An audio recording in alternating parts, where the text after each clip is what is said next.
Hold on. There we go. Howdy, howdy, and meowdy. Happy Sunday, catfish. I hope you're all having a fantastic start to your Sunday. Morning, afternoon, evening, whatever time zone it may be. I'm having a pretty good start to mine. Nice, cozy. It's not supposed to be super hot today, thankfully. Past few days have been pretty good. Pretty not miserable.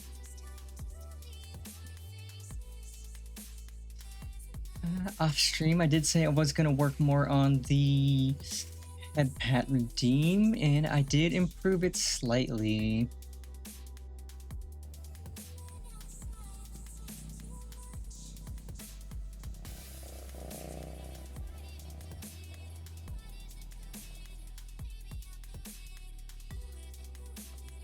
Yep, now I purr when it is redeemed. It's still on a 2-minute cooldown, but now it's better. Now it's moved it forward slightly so it doesn't clip with my ears, and otherwise I'd say it's perfect now. Looks good, purring's even better. I'm still definitely working on more ideas for redeems to add, because I think I can have like 50 redeems, and I only have, what, 1, 2, 3... Let's see, I have 1, 2, 3, 4, 5, 6, 7, 8, 9, 10, 11... Well, if I count the highlight in my message one, if I don't count that, that's 11.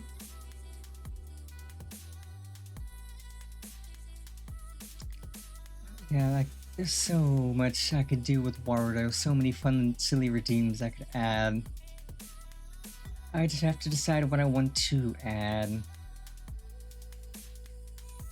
Anywho, on today's schedule, we are playing more Final Fantasy XIV. We are on patch 5.2 of the Post-Shadowbringers quests. That's 10 quests. We can knock that out today. That'll be another dungeon. Which means next Sunday we will be on... Well, next Saturday. Not next Saturday, but this Saturday, because I have an appointment in errands on Sunday that I have to run, so I'll be moving that regularly scheduled Final Fantasy stream back a day to Saturday. So on Saturday, we will be finishing the main story of Post-Shadowbringers, which means you will finally be on the pre-Endwalker quest, and I am excited. Howdy, howdy, Dungeon Brat. Welcome, welcome. It's going pretty good. I hope you're having a great Sunday.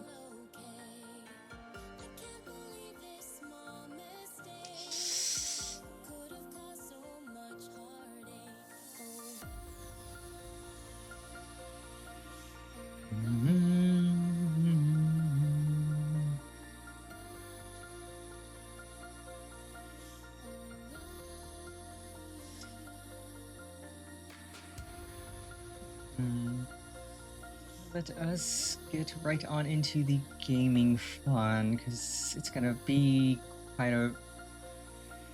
Story always takes quite a bit to work through, even for just 10 quests.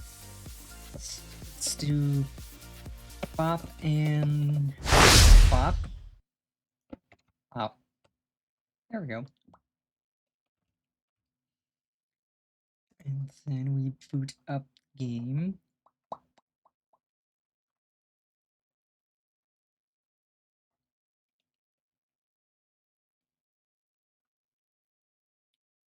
Let's see, Squeenix.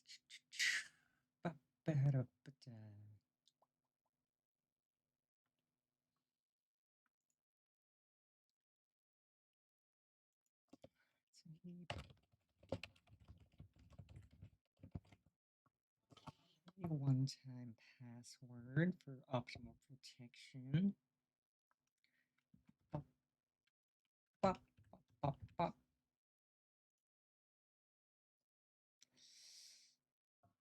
Oh, are you kidding me? Is there an update?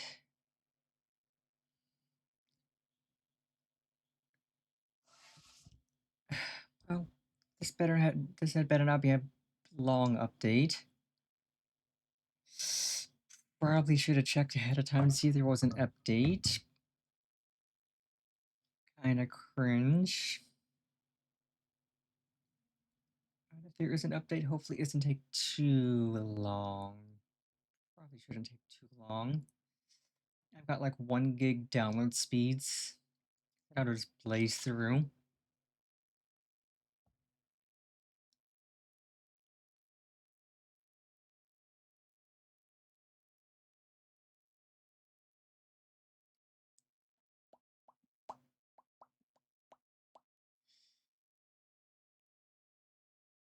Mhm. Well, while that's doing that, I might as well go back to this scene and it's up and might as well just vibe like this while the update downloads. Can't say I was expecting an update. I didn't think a patch came out between last time I played and now, but apparently so. It's probably not a big patch. Okay, now it's downloading.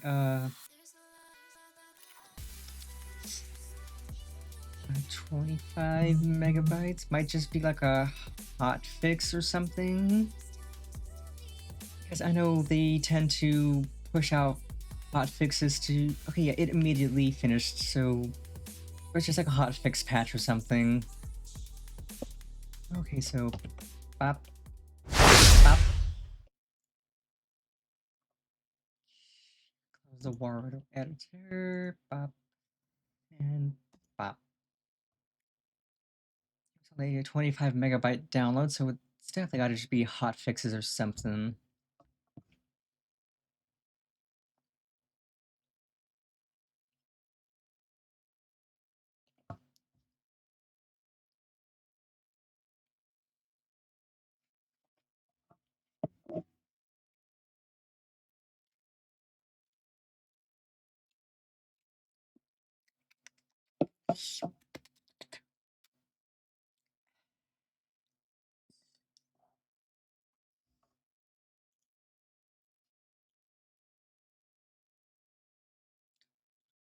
Okey doke, let us see. Bop, bop.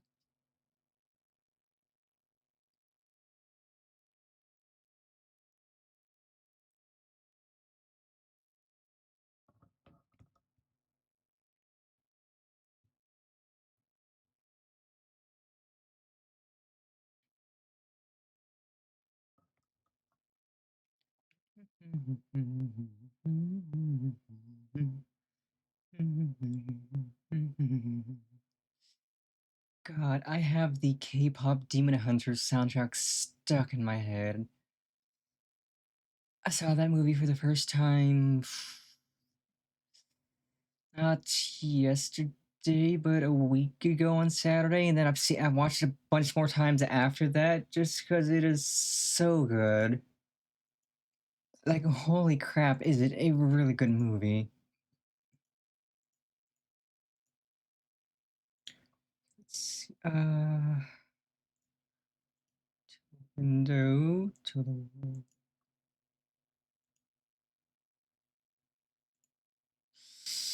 okay.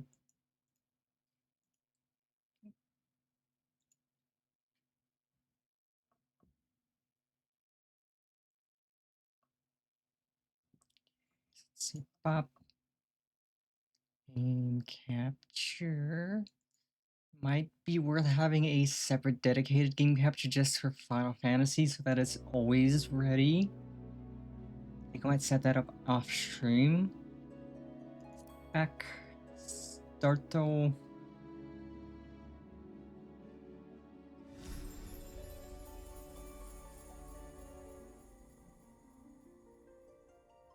I eventually need to work on finding a group to just unsync the extreme trial that gets me the direwolf version of my Reaper gear. I know that's a fairly quick unsync nowadays.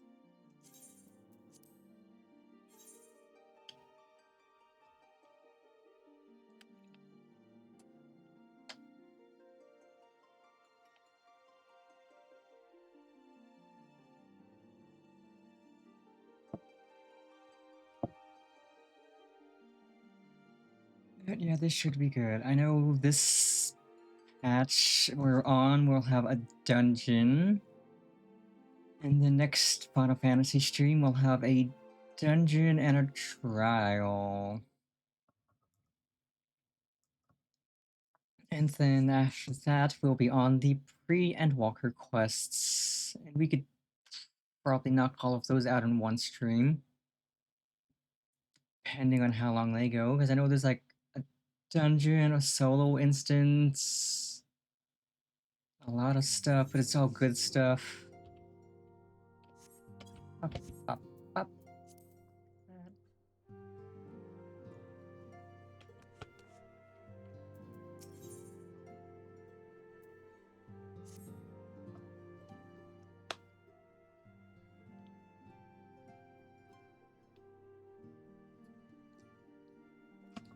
Jennifer, my, what a pleasant surprise.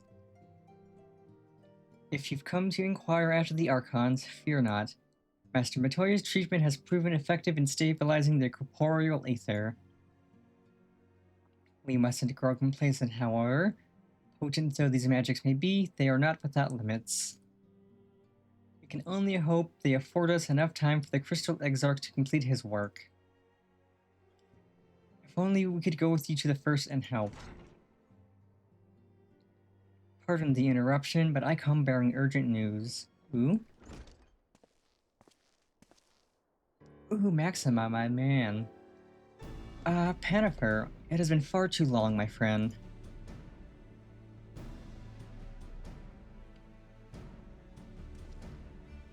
Forgive me, I don't believe we have been formally introduced. Maxima, former Garlean ambassador, I remain here in Eorzea under the auspices of Commander Aldine, offering what counsel I can in the hopes of resolving the present conflict with the Empire.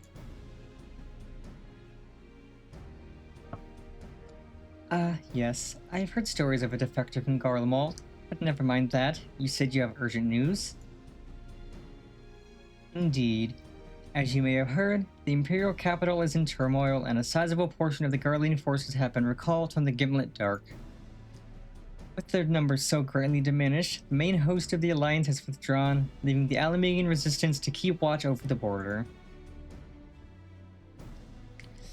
And it is there we have welcomed a most unexpected visitor who claims that this de-escalation may belie growing dangers and unforeseen threats.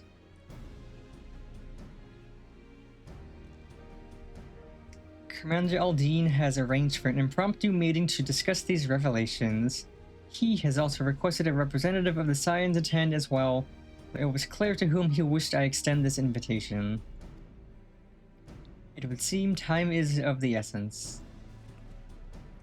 Well, you will not be attending this meeting alone. Though I am not as well versed in the affairs of city-states as our comrades, I see no reason to burden a single Scion with all of this. Yes, of course. Then we must make for the Alamegan quarter with all haste. Badly. Well, what are you waiting for? Get going, you two.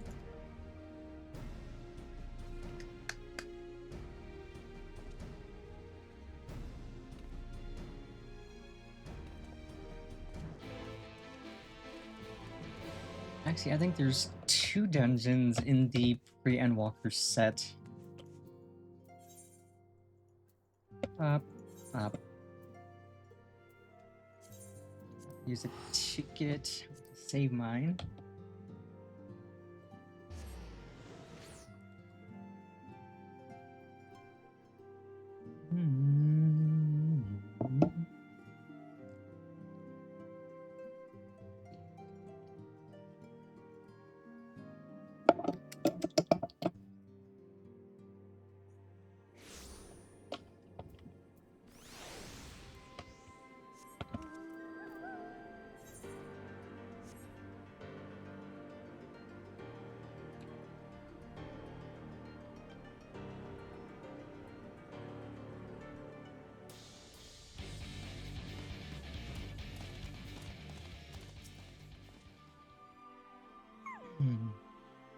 Commander Aldine awaits us in the Royal Palace if you would follow me.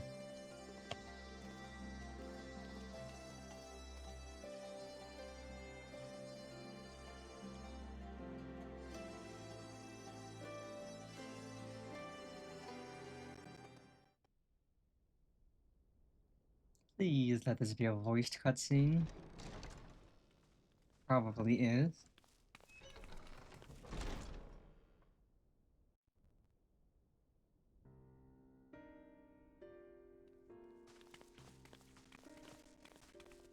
They're here, Commander.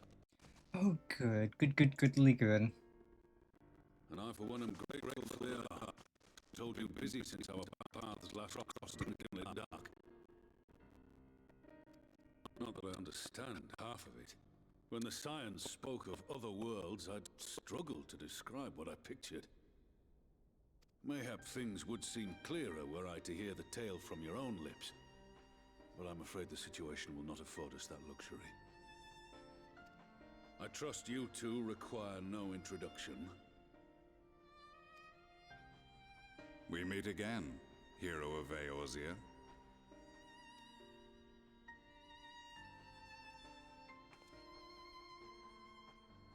Must we repeat this ridiculous display? I pose no threat to you, though what I come to warn you of very well might. Had he meant to do us harm, I hazard he would have kept to the shadows, and brought more than 2 companions. We need not pretend to be the best of friends, but I hope we can put aside our differences for the present.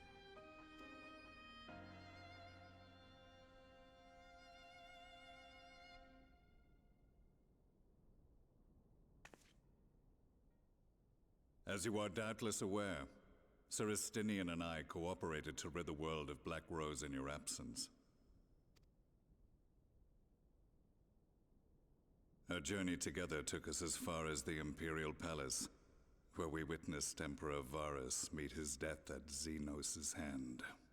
Being the sole witnesses to this crime, and in no position to defend our innocence, we were then forced to flee, each pursuing his own avenue of escape. When we were later reunited, Estinian claimed to have encountered an unfamiliar kind of machina during his flight, but to me his description seemed anything but, and upon further investigation I found that I was right.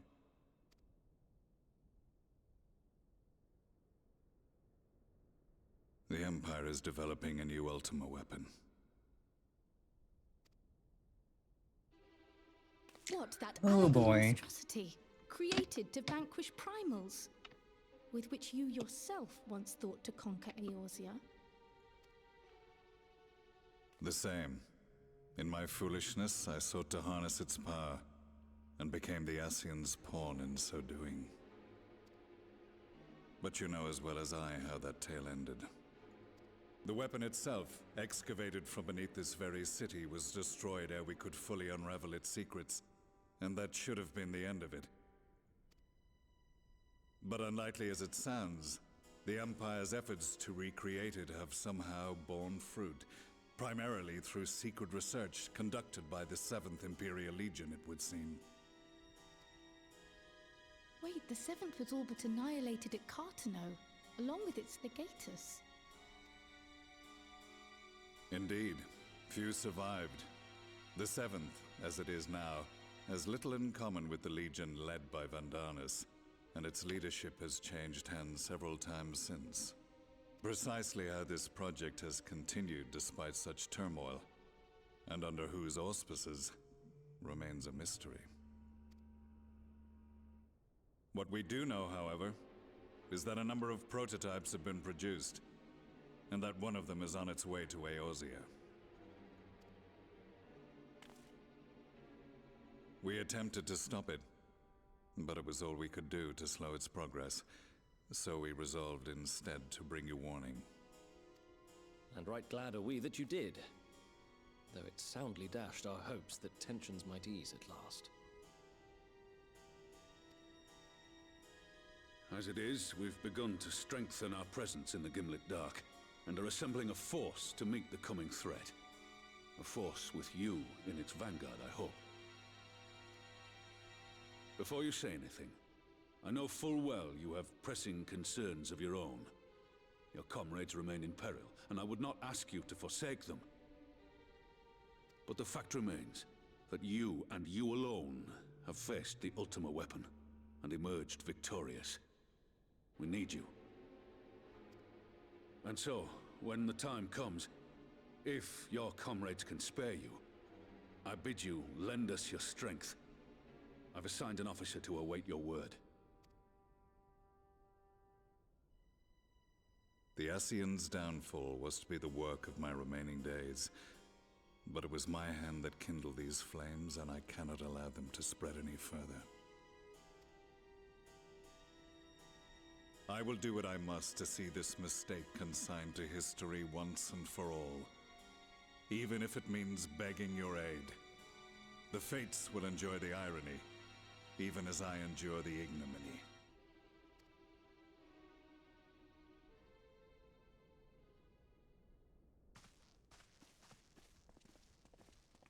I too shall make for the border and offer my skills, meager though they seem in such company. Mayhap we shall meet there anon.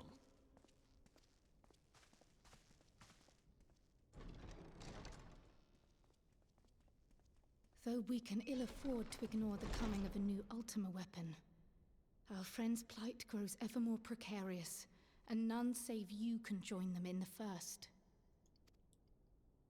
I only hope you are not forced to make a choice.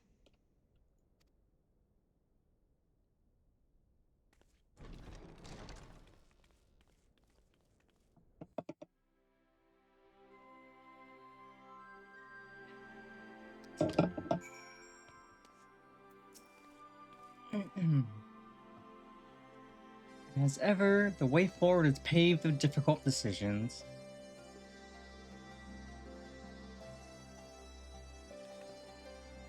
We can ill afford to ignore the threat of a new Ultima weapon, but with each passing day, the plight of the Scions grows ever more perilous. If you cannot stay for a debriefing on the Ultima weapon, I will not stop you. I only ask that you confer with me before returning to the first.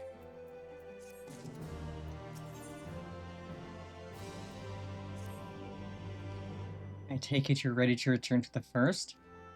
And I would ask that you apprise the others of recent events here in the source. Namely, Xenos' return and the development of a new Ultima weapon. As for their bodies, you may assure them Master Matoya and I will continue doing what we can to keep their corporeal aether stable. Safe travels, Panifer. I hope to see you and the other Scions soon.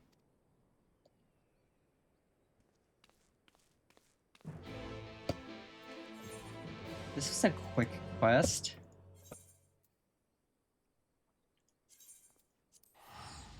This patch is supposed to have 10 quests, and we're already done with 2, barely half an hour into stream. I can only hope the other 8 quests are longer, because I mean, I know there's going to be a dungeon.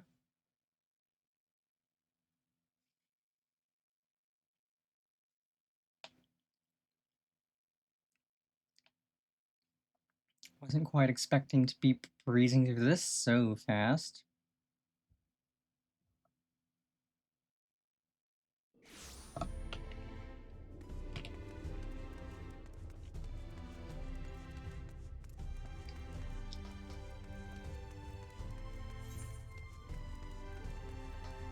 Yeah, we're honestly pretty goodly geared up. 530 on our main, 515, 510, 530. Did I pick up a new bracelet? I thought I did. No, I need to get a new bracelet, because I'll do that real quick, because 450 is garbage. Don't suppose...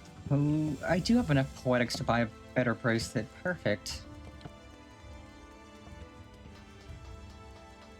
Yeah, I should not be running around with a item level 450 bracelet when everything else is 510 or up.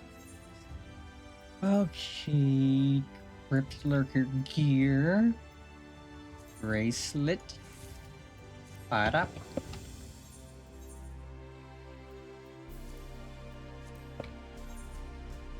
Timers.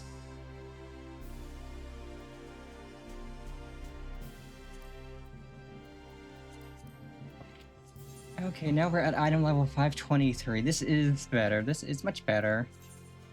Apply.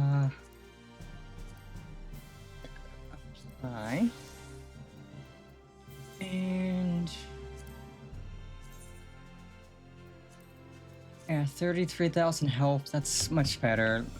How much health did we have before?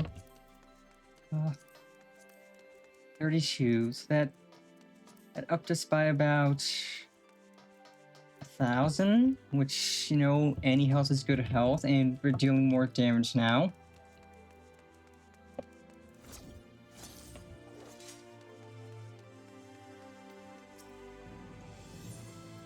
That was a nice quick little trip to get some accessories. Your Reaper is going to be our main job for Endwalker.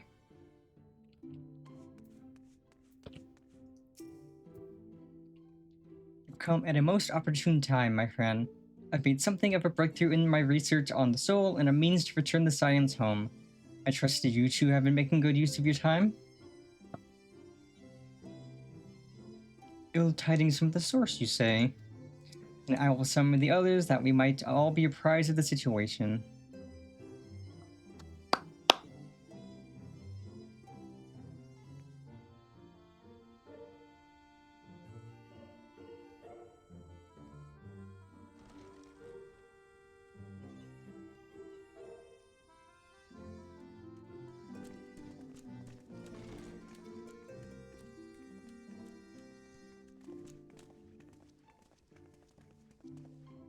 Now that we are all here, what news from the source?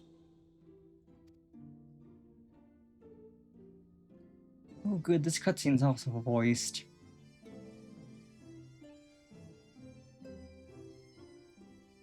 A new Ultima weapon. We must count ourselves lucky that Gaius has pledged his assistance. While this is indeed a worrying development, I think the state of the Empire as a whole greater grounds for concern. With the Emperor slain and Xenos returned, it is impossible to predict how matters will unfold in Garlemald. The Ultima weapon may be but the first of many unpleasant surprises. The situation beareth closer observation, of that there is no doubt, and doth compound our need to return unto the source.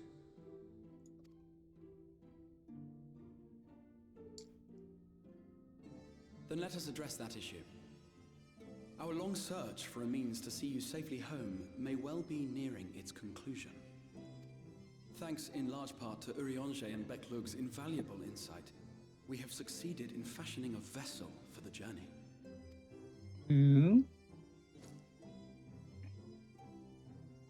We set out to create a crystalline container retaining the more useful properties of white aurosite, but without its regrettable limitations.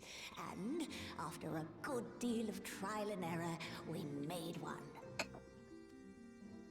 An ark for soul and mind both that will allow your incorporeal self in its entirety to be ferried between worlds. A spirit vessel, if you will.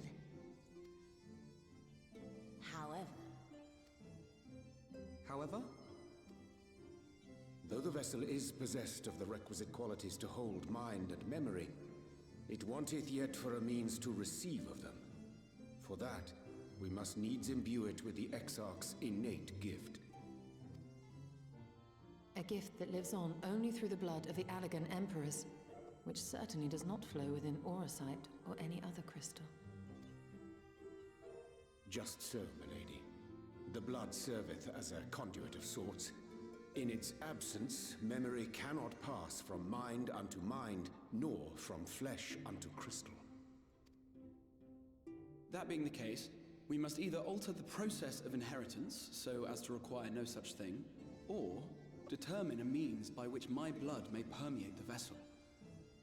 I am hopeful that the records found within this tower will yield the knowledge we require to pursue one or the other of these avenues. As well you should be. The Allegan's body of etherological research is extraordinary. I can scarce believe it the work of ages past. But its underlying principles are not so very different from those of my own field of study. Given time, we will find the answers we seek.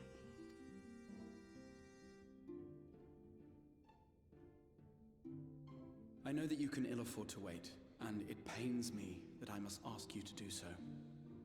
I can only reaffirm my promise to you that a solution will be found. Whatever it takes, I will see you safely home.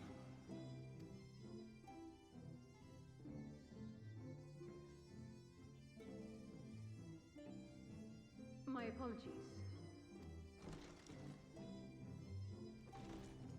I do hope you haven't come to tell us that mortal peril fast approaches. No. I had hoped to speak with the Warrior of Darkness. But there is no need to cut short your meeting on my account. I will be waiting outside.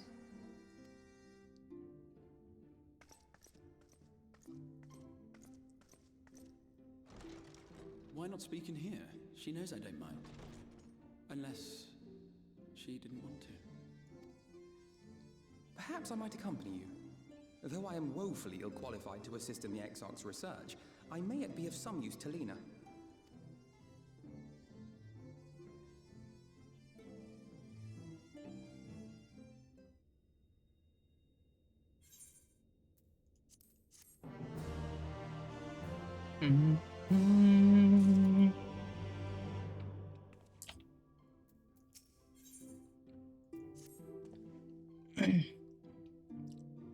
I must confess, while I enjoy my fair share of scholarly research, it will be good to step outside for a spot of fresh air. Now then, shall we go and speak with Lena? Gladly. I'll always make time to speak with my favorite bunny girl.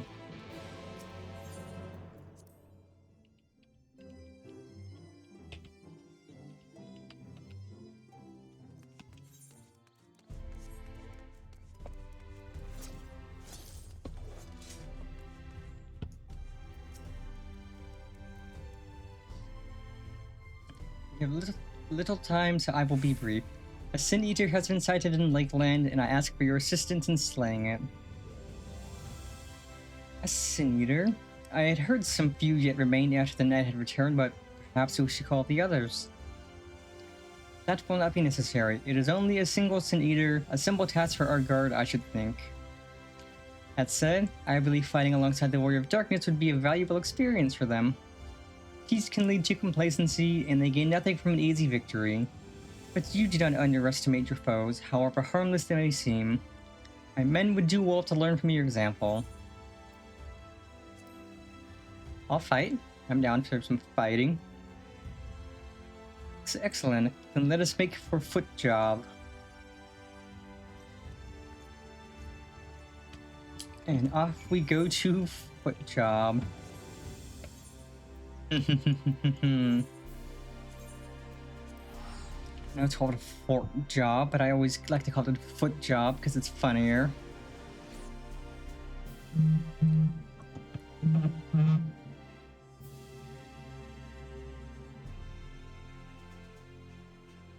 I have people just watching, idly listening, and then suddenly hear me say foot job, and they're like, huh? Foot job?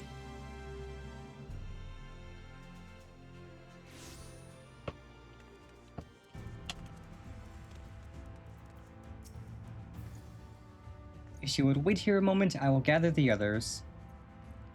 Gladly.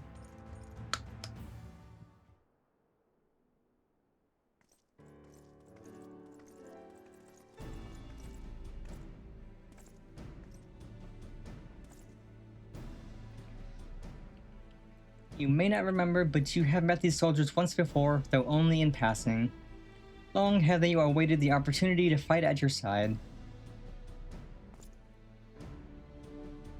I was at death's door that day after the Sin Eaters attacked. If you and yours hadn't come along, I'd likely have stepped through, and I wouldn't have been alone. Your courage and selflessness is something we all aspire to. I too was there that terrible day. My friend was transformed into a Sin Eater before my very eyes, and I had no choice but to cut her down. The thought of returning to the field, of holding a blade again, it filled me with dread. But that is no way to honor her or my comrades, and so I have returned. I swear I will not let you or anyone else down from this day forward. That's the spirit. A pleasure to meet you, miss. Truly. It seems like only yesterday I watched as you took flight astride an Amaro to go and save the Oracle.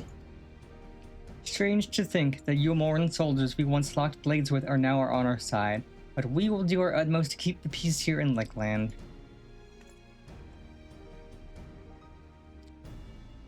We seem to be missing one.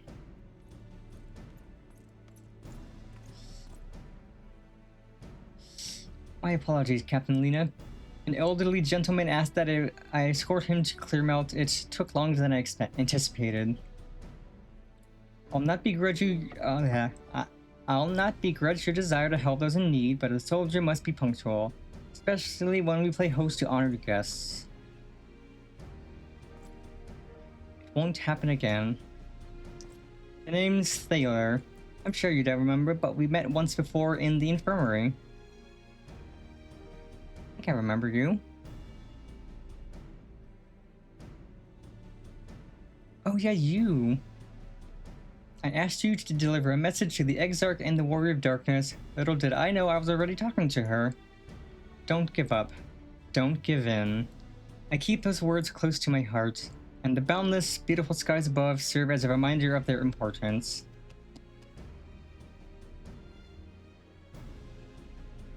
My friend got to see the Knight's return shortly before he passed. He left this world with a smile, satisfied with a glimpse of what was to come. There were countless others who weren't so fortunate.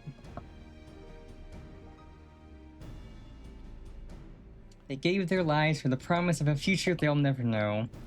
And so it falls to us to do everything we can to fulfill that promise. No matter what happens, we won't give up. We won't give in.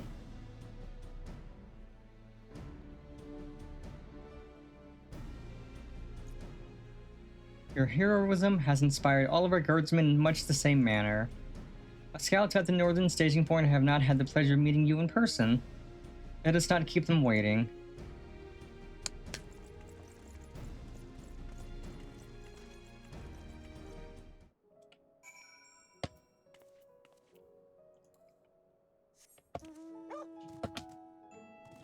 Oh, what do you mean I don't have flying? I thought I did the quests.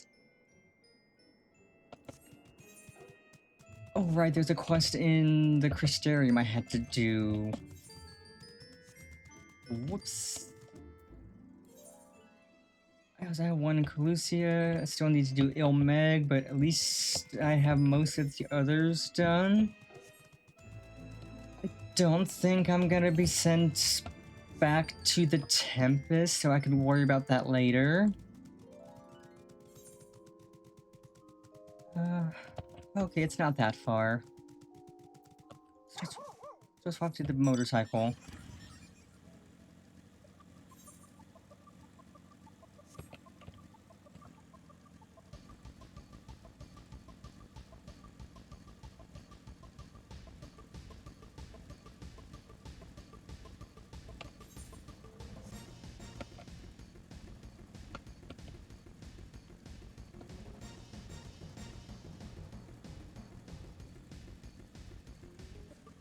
I do love that they adjusted the mount animation so that when you turn, you actually lean.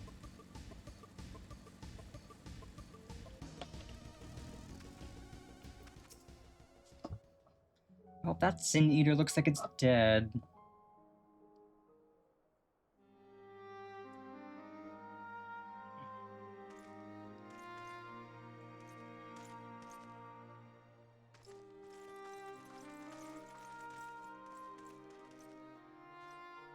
Did you slay this eater? Your orders were to await the main force before engaging. No, Captain. It wasn't us, I swear it. A man came out of nowhere and cut it down before we knew what was happening. Man? Eh? By himself. Certainly it is no light warden, but nevertheless. It's true. Felled it with a single swing of his axe, he did. I've never seen anything like it. Eh. So I says to him, who are you, the warrior of bleeding darkness? And he says, no, I'm a warrior of light. And that was it. Pardon? As he came.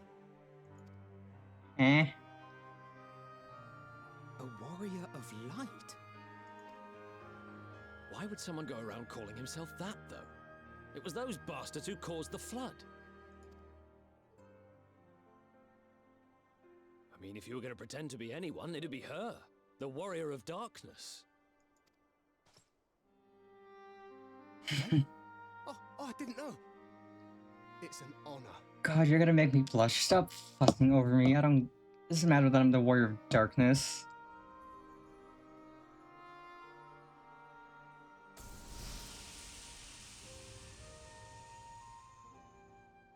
Since the Eater is no longer a threat, our work here is done.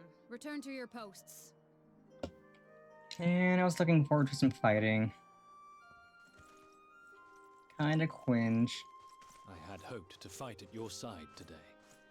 But I'll continue to follow your example, and may we meet again. Yeah, I was looking forward to fighting too, my guy. I really was.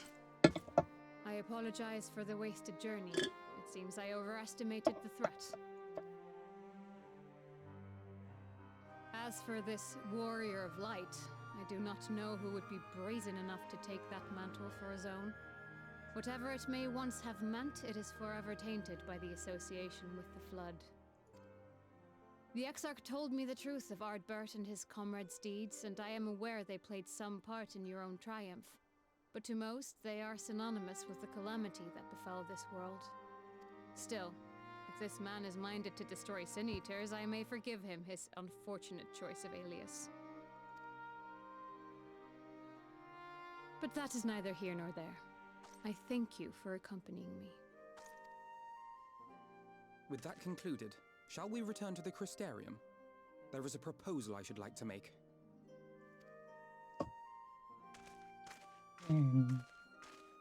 Forgive me. There is one more thing. A personal concern of mine. I had hoped you might have a moment to speak privately. Take your time. I shall go on ahead.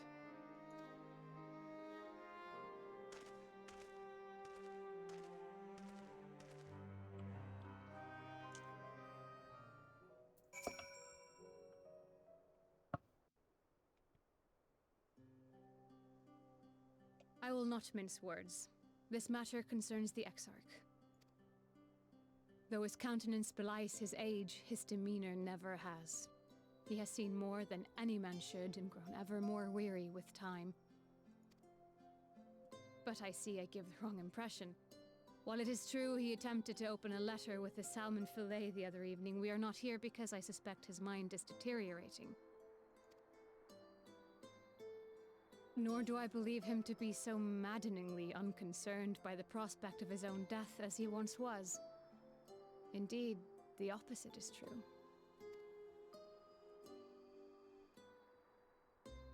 It is for this reason that I seek your advice. Since he returned from the Tempest, the Exarch is not as he was.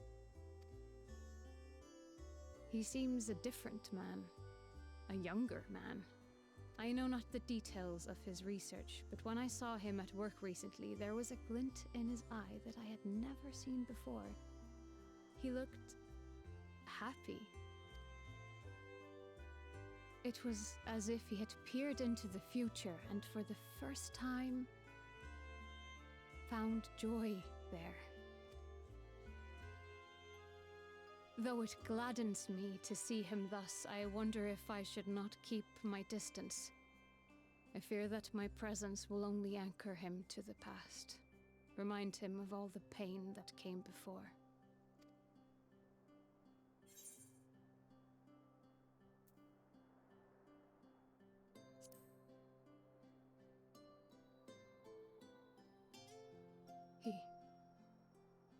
Are you sure? Of course I'm sure. Then perhaps we might remain as we were. As we have always been. What a relief. In that case, I will have to speak with him about the amount of time he is spending at work. This research is important, I know, but if he refuses to consider his own health, I will have to consider it for him.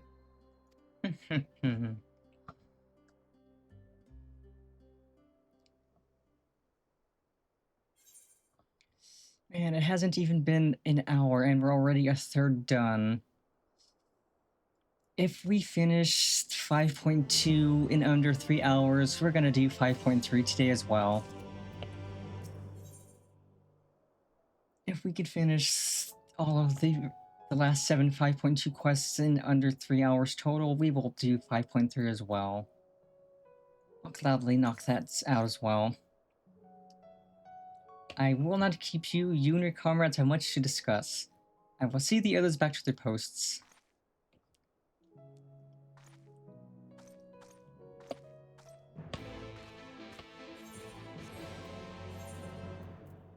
I wasn't expecting things to move so fast. But they are. We're already 3 quests done and not even barely 53 minutes in.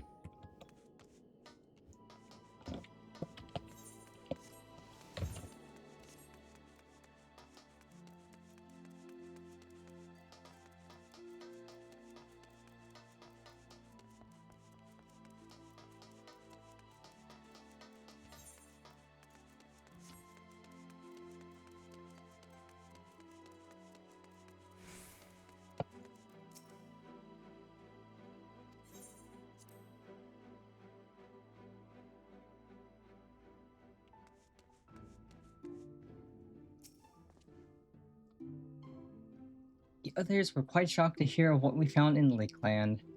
But now that you're here, there is a proposal I should like to make.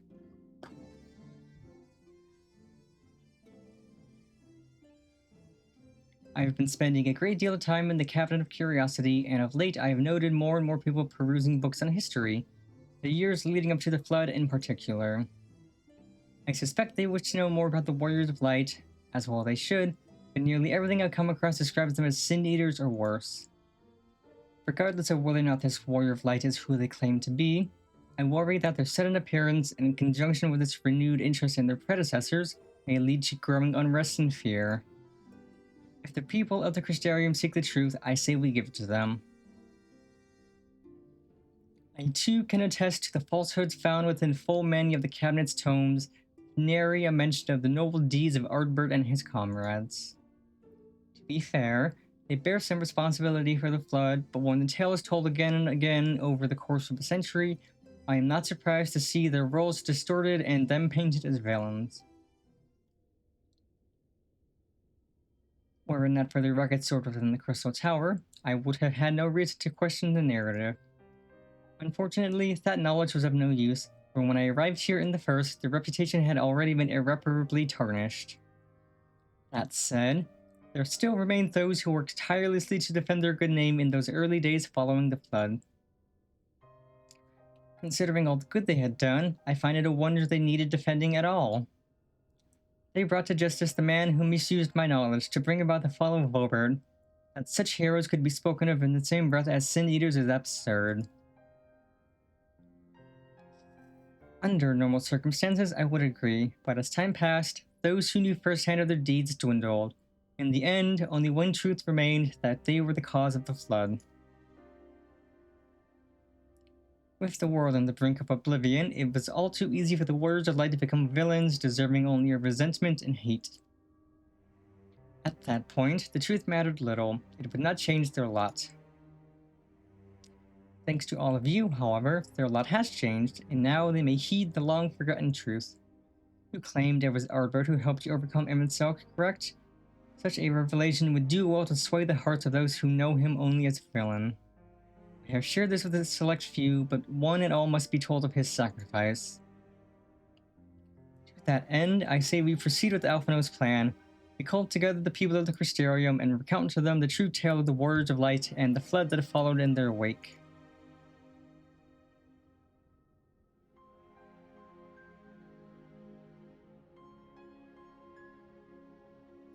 Well, what say you, Pannifer? Spread the word.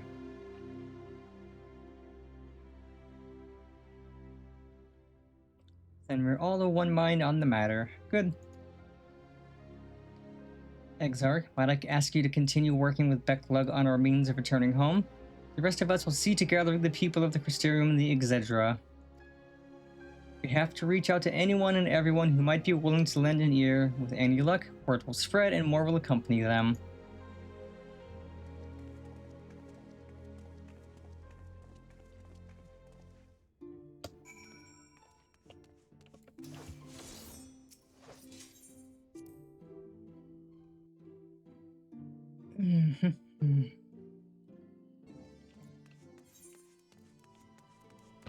That's a lot of people to talk to in every which way.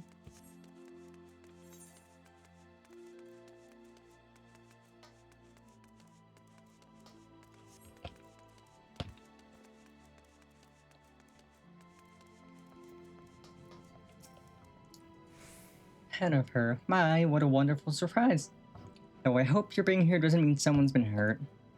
Thanks to you, I've had far fewer patients coming through my door of late, which is a shame, come to think of it. I've had fewer opportunities to test my new medicines.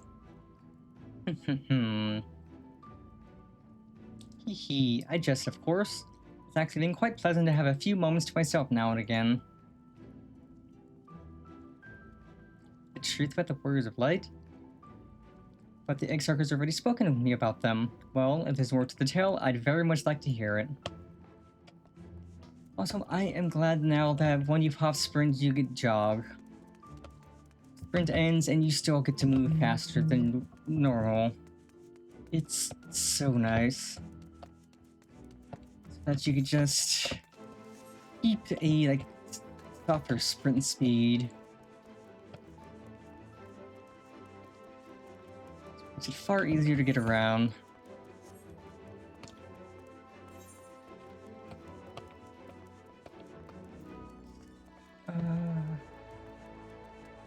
Okay, they are down. I could jump.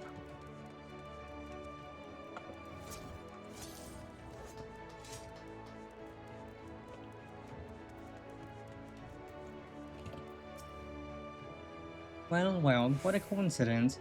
I was just reading over a letter I received from Grunwald not long ago. There's a visitor from the Crystarium found him at the bottom of the ocean and that she inspired him to reach new artistic heights. Well, I can only think of one person capable of both feats, though I'd say the latter is far more impressive. I think fate could bring the two of you together in such a place. I'm sorry. You mean the Exarch didn't tell us the whole story of the Warriors of Light? Well, whatever he's left unsaid, I'm all ears. Okay, I can teleport there. Then teleports there and run this there. Easy peasy.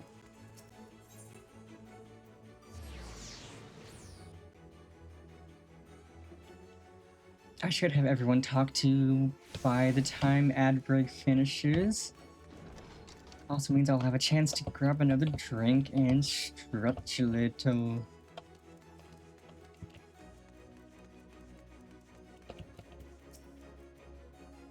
No, this can't be.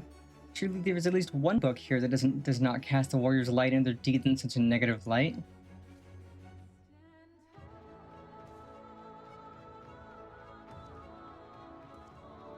Oh, Pennifer, forgive me.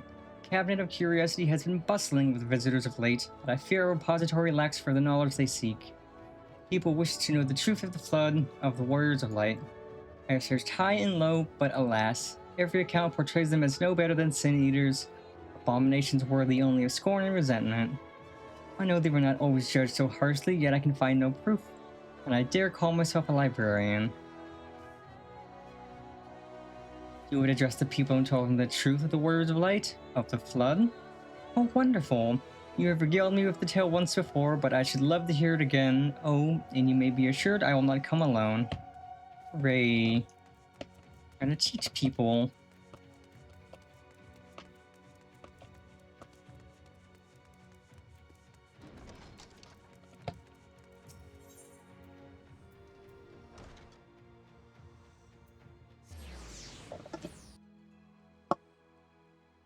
Okay, talk to this next person, then grab a drink and stretch.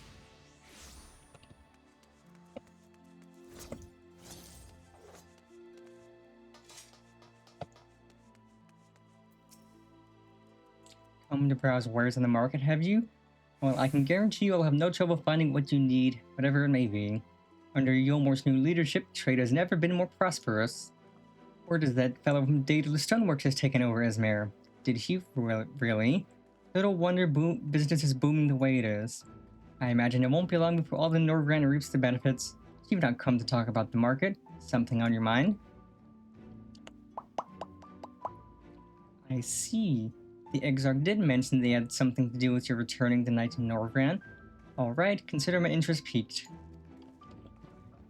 Okay, drink and stretch time.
Point.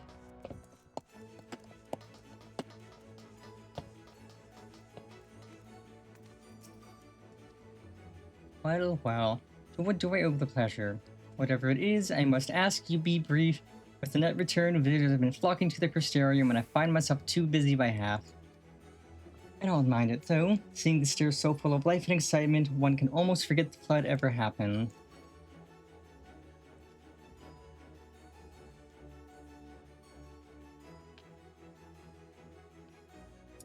Warriors of Light. Yes, the Exarch has mentioned them before, but everyone knows them as the cardinal virtues. Or are you suggesting there's more to it than that? Well, you've yet to steer us wrong, so I'm willing to hear what you have to say. Okay. Yeah, we are cooking. If the next 6 quests go this fast, we will absolutely do patch 5.3 today. Because we are breathing. Like, we're not even trying to do it fast, and we're still just going so quickly.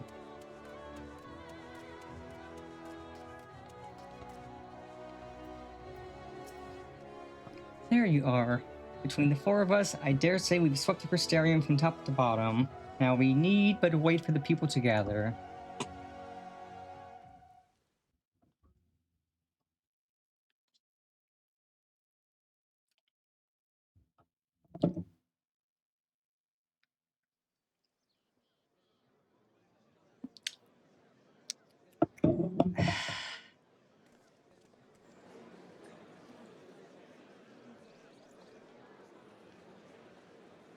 Yes, this looks to be nearly everyone. Let us begin, shall we? Though I am usually the first to hold forth at such events, I think on this occasion that honor should fall to you. They would be more inclined to take the word of the Warrior of Darkness. Indeed. In light of the subject matter, who better than thee to speak these truths?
Warriors of Light did all that?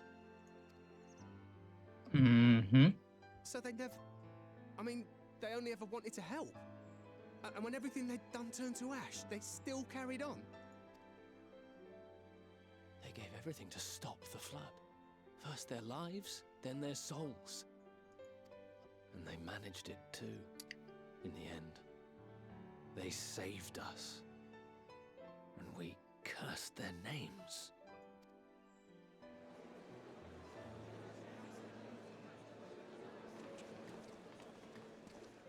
This should go a long way towards clearing the air.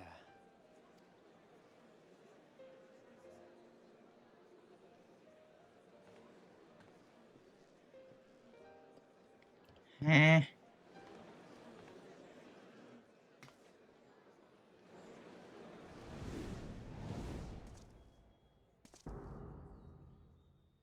Eh. Impossible.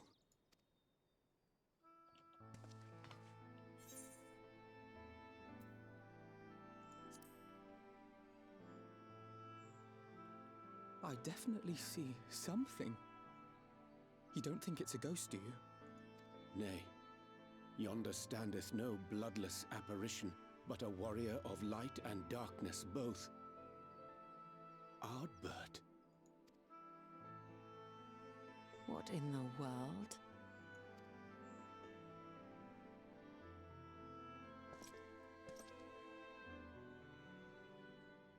It's you! The one who slew the Eater!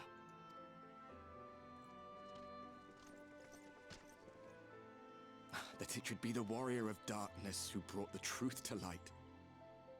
You've saved me a fair bit of time, though I have a few words of my own to say, if I may.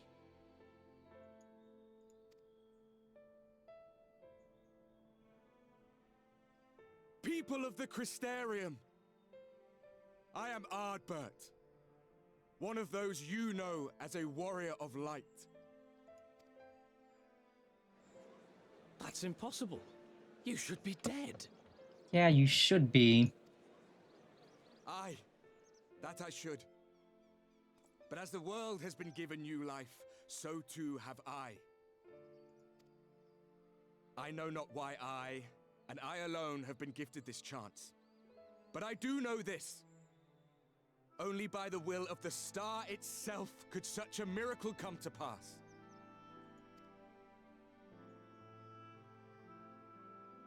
The hero who stands before you now, the warrior of darkness, is not of this world. And the day will come when she must return to her home.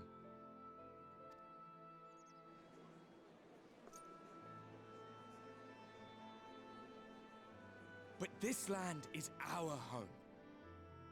And if it is to remain so, now and forevermore, it is we who must protect it. The time to rely on saviors from afar has passed. It is you who must rise. You who must become the new warriors of light. What? Us? Warriors of Light?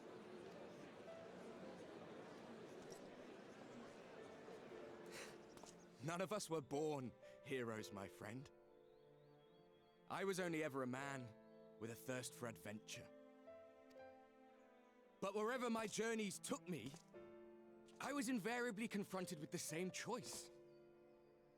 To lend what aid I could to those in need, or not. And I always chose the former. Any one of you could do the same. All you need is the will to help your fellow man, and the resolve to see it through.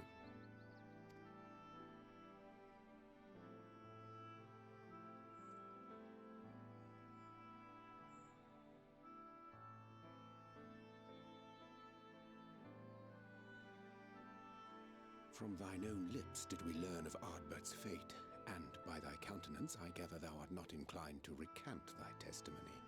Yet whosoever this man may be, his words hold truth and resonate with the citizenry besides. For us to voice our doubts here and now would serve but to sow disquiet. 'Twere better we retired under the ocular and there discuss this matter in private. Go. I will stay here and watch.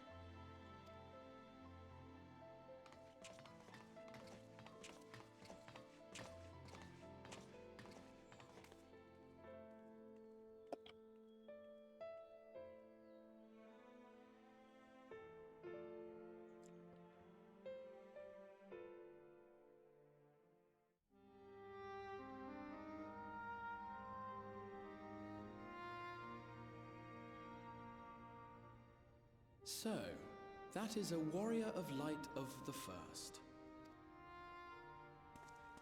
I've not had the pleasure of making his acquaintance, but as you all seem to be in agreement, I gather this is no simple case of mistaken identity. As far as I was able to discern, that was indeed Ardbert.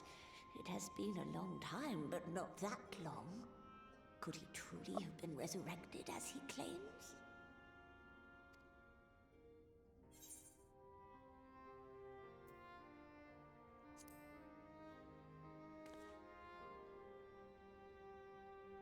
Ardbert did entrust his very soul unto thee.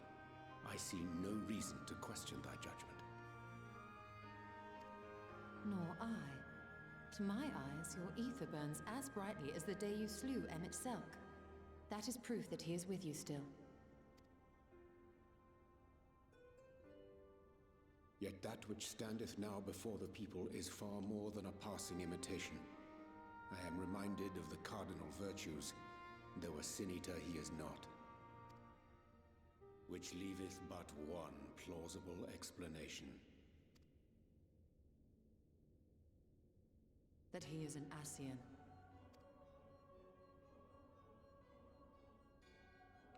Oh, great, those Given their pricks. fondness for posthumous possession, I would have to agree. From what I understand, the Warriors of Light were laid to rest in Yulmore by those whom they had aided in life. At the time, some few still remembered them as heroes. Needless to say, 4 of them were subsequently exhumed to serve as the Virtues.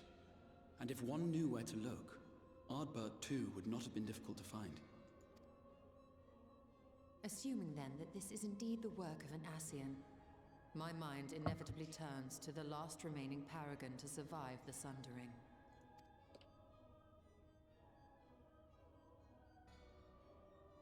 Elidibus.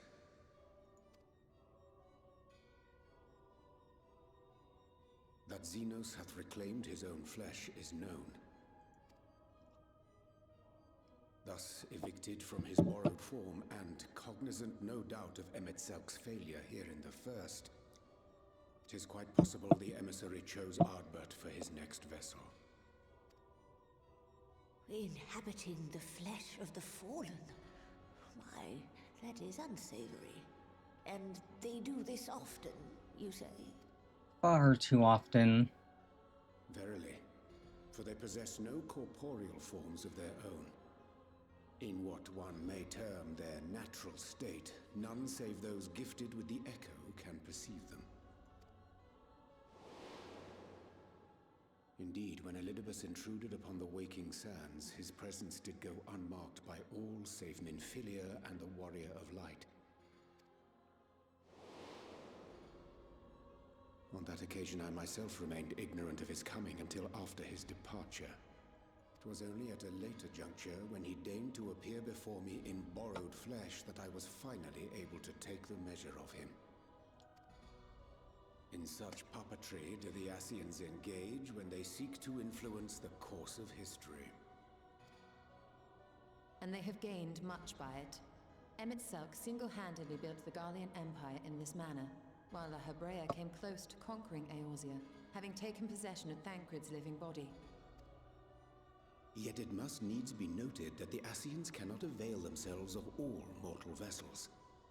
For were they able to do so, none would serve as a better pawn than our own redoubtable champion. Mayhap the blessing of light shieldeth Hydaelyn's chosen from Ascian influence. Or mayhap other forces are at work. We cannot say for certain. Whatever the reason, I hope it holds true. I dare not contemplate what might come to pass otherwise. Is it not peculiar, then, that Ardbert's mortal remains should be susceptible, given that he was once a warrior of light? Or did the final departure of his soul make it possible, perhaps? Regardless, to hear an Ascian use him to call forth new warriors of light boggles the mind.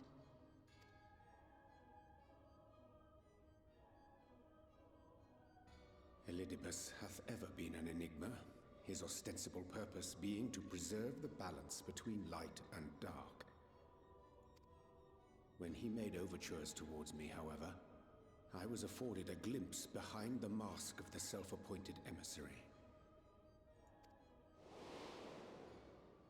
I shall not defend mine actions, undertaken in pursuit of a better understanding of our foe as either wise or prudent. Nevertheless, what little I did glean may now prove useful. Elidibus possesseth a subtle mind, practiced in the art of manipulation. That he coaxed this star's most valiant heroes as far as the source with naught save half-truths is no trifling feat. And now I believe he doth employ his skills once more to some as yet unknown end. Though naught is certain, should my suspicions prove true, we shall have need of all our wits if we are to uncover and thereafter thwart his plot. Agreed. 'Tis plain that simply speaking out against him will not avail us. At best, it would only serve to confuse the people. And I would hesitate to do anything which might tarnish Ardbert's reputation once more, nor yours by association.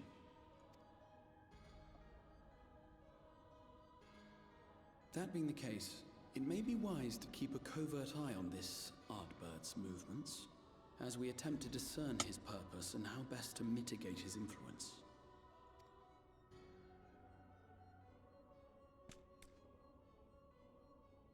His performance appears to have concluded. What now? Go back out and follow him?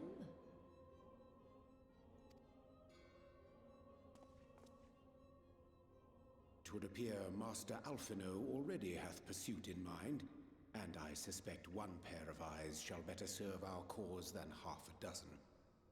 Let the rest of us maintain an inconspicuous distance, for the present at least.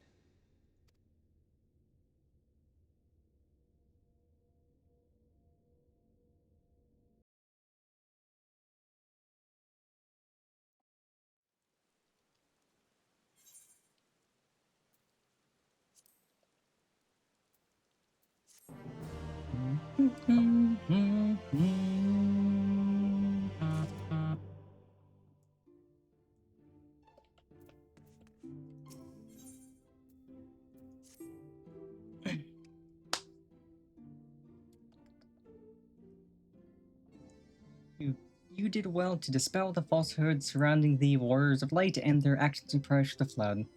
Though I must say the reappearance of Ardbert, or rather, one who appropriated his identity, was a rather curious development.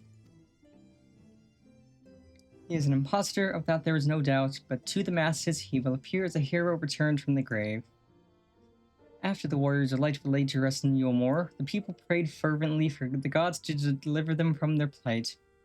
Prayed that these fallen heroes be born again for their sacrifices. What better irony?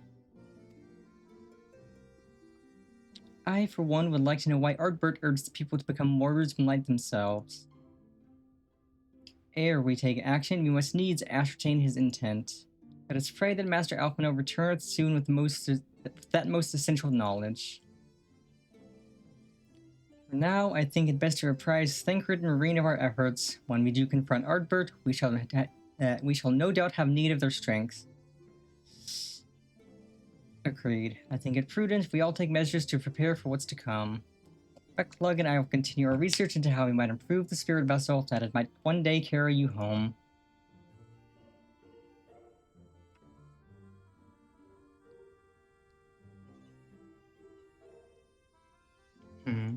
And I think it is time I return to the Great Wood. Until now, everything we have learned of the Ascians has been handed to us at their leisure. But that was one of Emincel's unique failings. I have no reason to think Elidibus will be as forthcoming. Fortunately, I've recently received word from Fano that heretofore unexplored chambers have been discovered deep within the Katana Ravel. Almit believes the relics within tell of a great calamity that befell an ancient civilization, that of the Ascians perhaps. They may lead us to the truths we seek.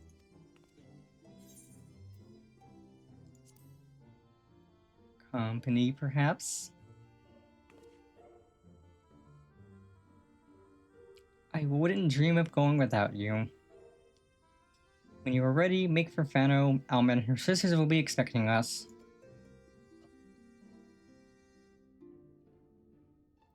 Let us be about our task. Pray give my regards to the V's.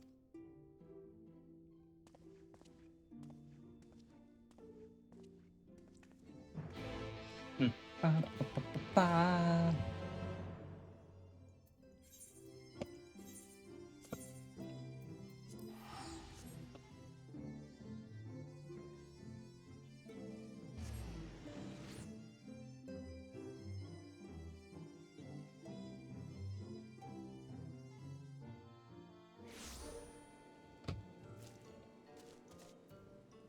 We do have flying here.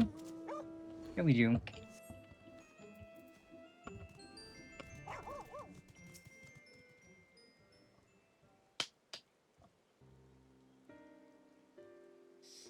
Welcome, allies of Ronka. We have accomplished much since last you came. With the Light Warden dead and its minions dispersed, we have at last reclaimed our hunting grounds near Raptika Falls. It was there that we discovered more ruins. Although we ran afoul of no traps while exploring its halls, we determined that the innermost chambers were warded by magic. We all were in agreement. Before any investigation could proceed, you should be summoned. We are grateful that you did. From what you have told me, I strongly suspect that the wisdom my comrades and I seek can be found within.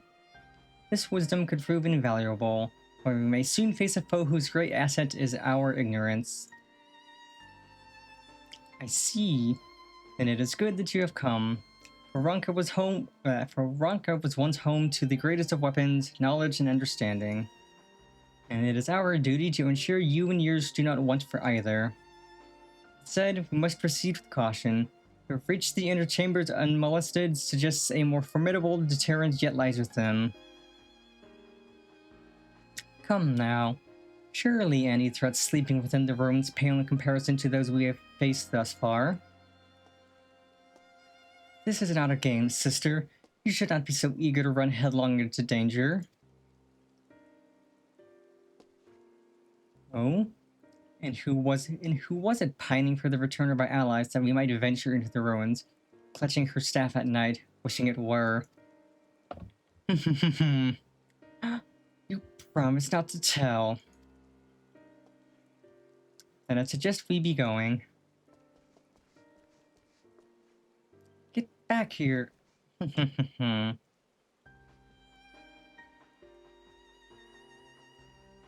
Remind me, exactly how old are you and your sisters? On second thought, perhaps it's for the better, I do not know. Pray forgive their overzealous nature. None save we three have been privileged to escort you and yours into the ruins and bear witness to its secrets. Their hearts now burn with a curiosity that is not easily satiated. Please, you needn't apologize. As a seeker of knowledge myself, I understand full well their enthusiasm. And if not for your sedulous efforts to protect the ruins, we would not be afforded this opportunity. Speaking of which, I believe I have kept you away from the ruins long enough. Come, let us make for the Katana Ravel.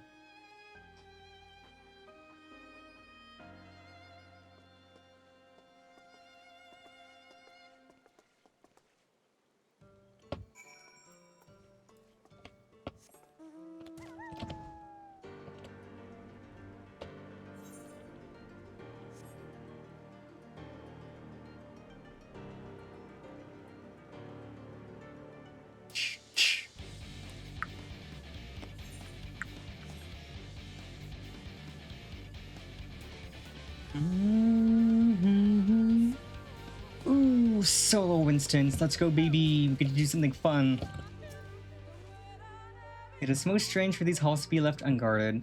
Have care when breaking the seal on the chamber door. Danger surely awaits us on the other side.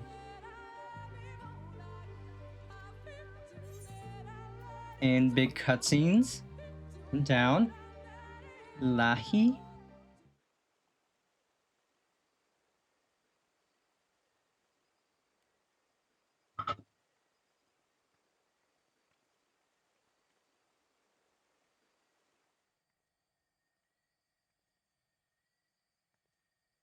Come.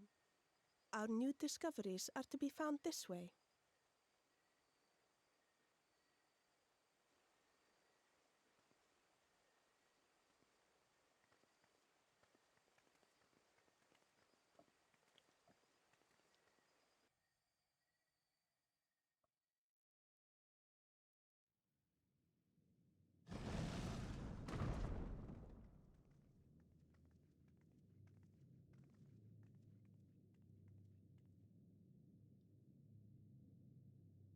The people of Ronka are known to have venerated animals, but these features do not match those of any indigenous species.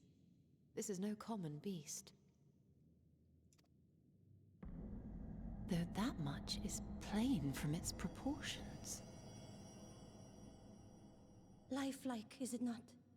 One could almost imagine it breathed.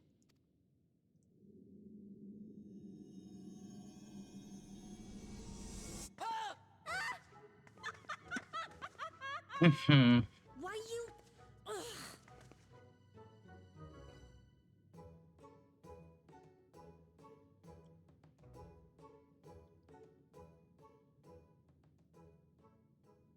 This owl, by contrast, seems no different from the others we've seen.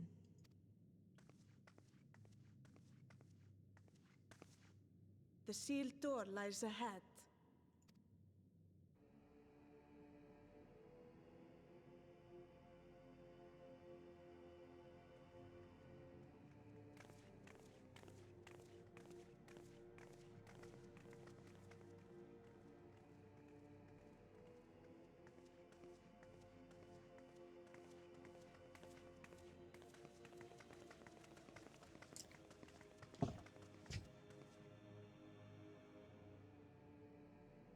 As you see, one statue is missing.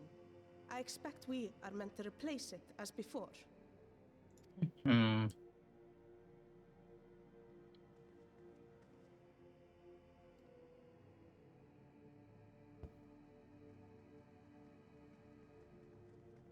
Too simple. There will be some additional defense mechanism.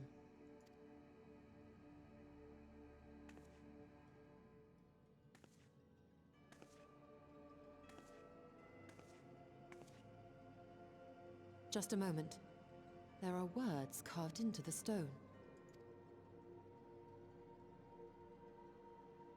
He who would disturb a hero's deserved slumber shall instead waken the beast and know his folly.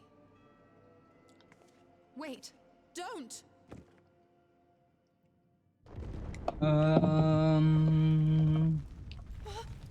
Oopsie. Oopsie whoopsie. What is happening?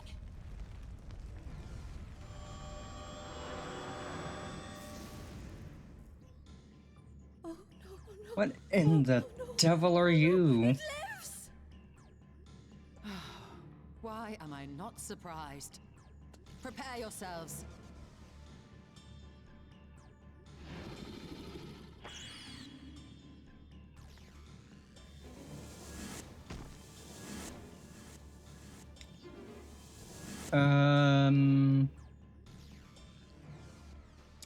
Alu, where are we going?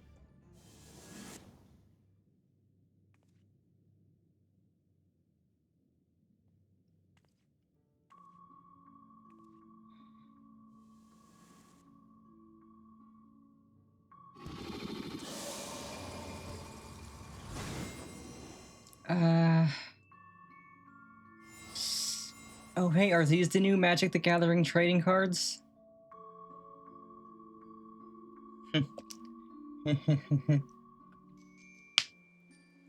These the new Magic the Gathering cards?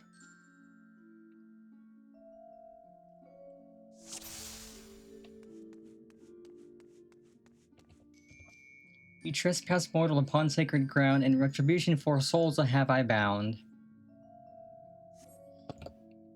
Yet to heroes proven, learned, and wise, the comrade's soul shall be their prize.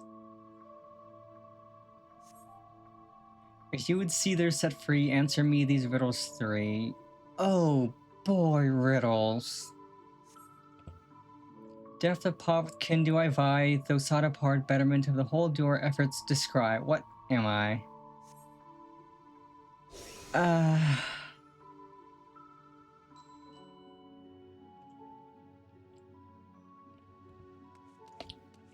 probably not an Oppo. Oh, it is.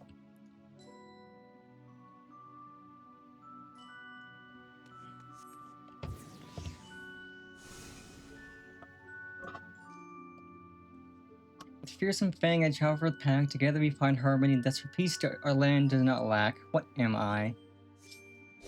Fearsome fang? It's gotta be a fearsome fang pack, it's gotta be a wolf.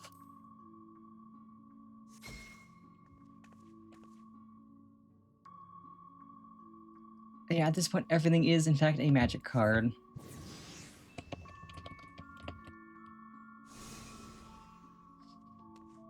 On my belly do I crawl, by my strength is prosperity reign within our hall. Crawling on belly, it's gotta be a serpent.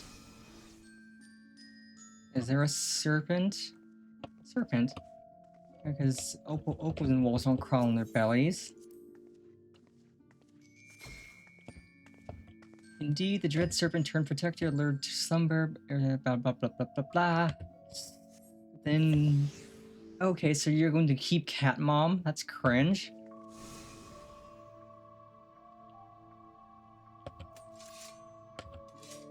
Desire you that which ye yet claimed, and we shall play another game. A test of mind and memory. Choose wisely, and you all may yet go free. Twixt these talismans hide friend and foe. Choose your companions well or sorrow no. Oh boy.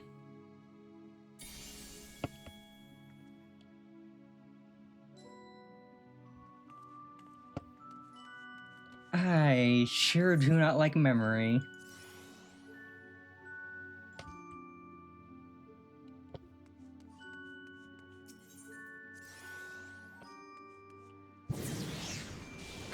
Cringe.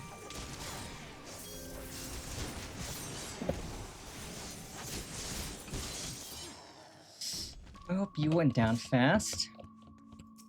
Please be Cat Mom, please be Cat. No, that's cringe. Please be Cat Mom, please be Cat Mom. Just go,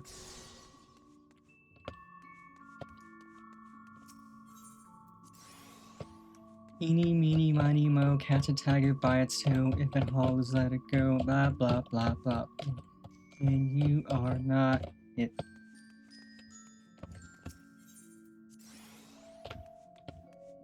Okay, so it's those two.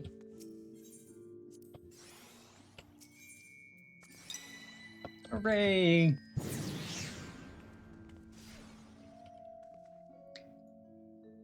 Comrades are assembled together at last. Still there remains one trial you must pass.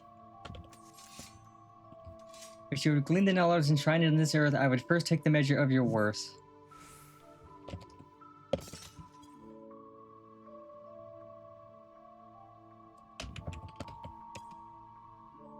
Unworthy of she who the wrong is next one must be strong of mind, body, and soul.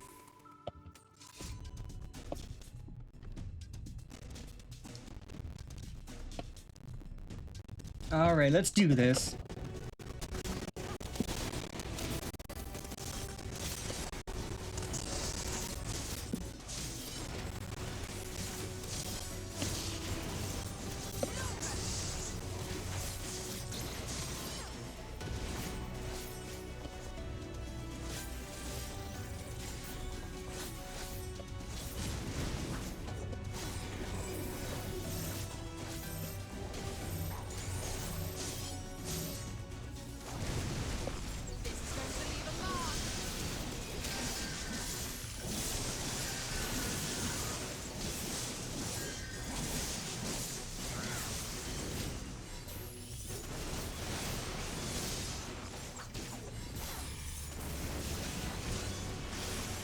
Oh, it's cringe. You dare stun me? You're cringe.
Easy clap.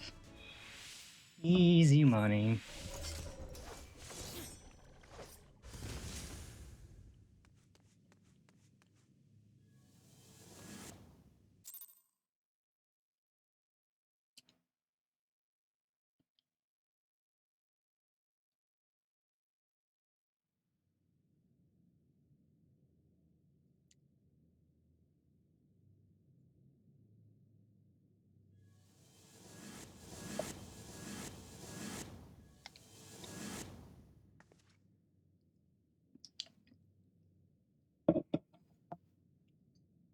Twould seem the magics have returned us. How polite. Now, what have we learned? Ah, we were bound to run into a living statue eventually. And now we can open the door.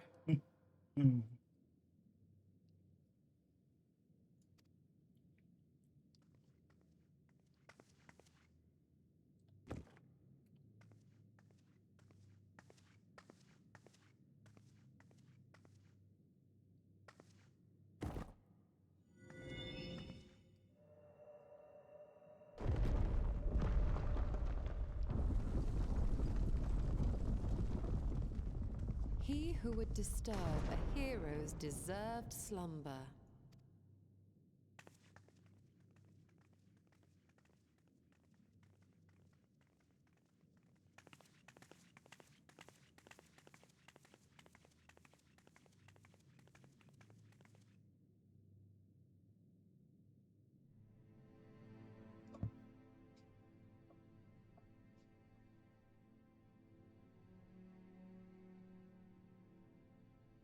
A tomb, just as I thought. Befitting a hero.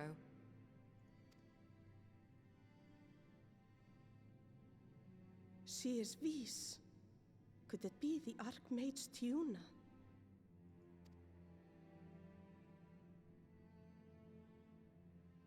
A legendary hero of Ronka, as you surmised. The tales tell of how she smote entire armies with a single incantation, so potent was her spellcraft. Though she ever fought in the name of peace. I thought them no more than tales. To think she really existed. Well, I for one always believed.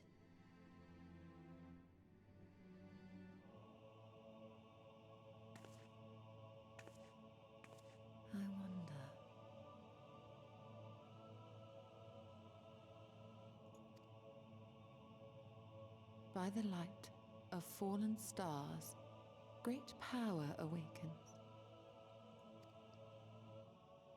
Tuna was not only a master of spellcraft.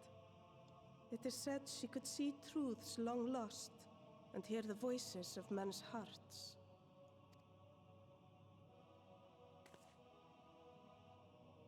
Naught less than the echo. In which case, none of this is mere coincidence.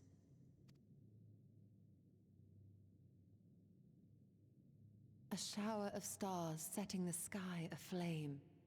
And in both this world and the Source, we find individuals within whom a mysterious power awakened at the sight. We can never unpick the why of it. Now, however, I believe we might.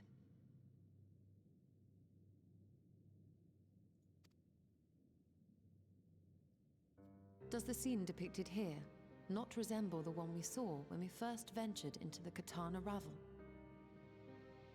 Moreover, does it not recall that which Emmett Selk invited us to witness in Amarot?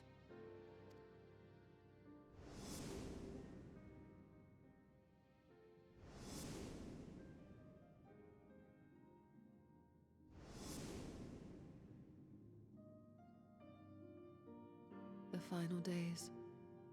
If, as the Exarch's research suggests, soul and mind share a fragile yet profound bond, might it not be possible for an event to leave such a deep imprint upon the soul that it could be perceived eons later, given a suitable trigger?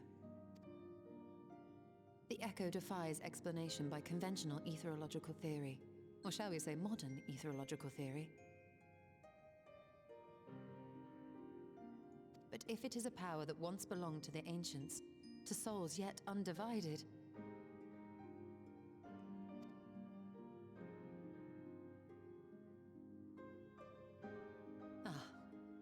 it would seem I have entered the realm of pure speculation, and I call myself a scholar. I shall refrain from making any further wild claims until such time as I have evidence.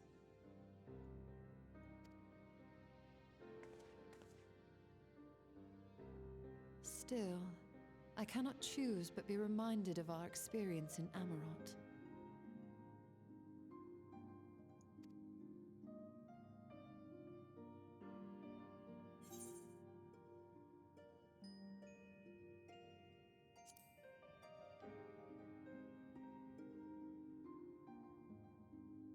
Remember us.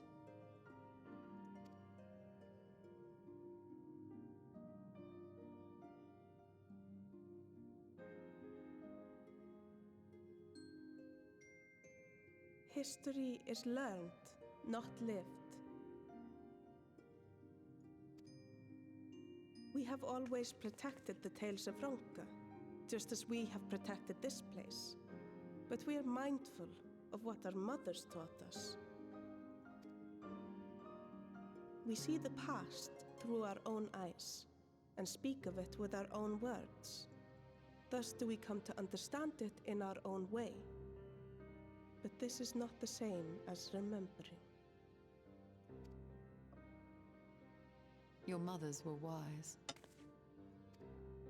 Though we witnessed the final days, our impressions cannot fail to be colored by our own experiences and expectations. Those who lived through it would have perceived the event quite differently. We must bear in mind that it is no simple matter to keep the truth alive, or it will die with Emmett Selk and his kin.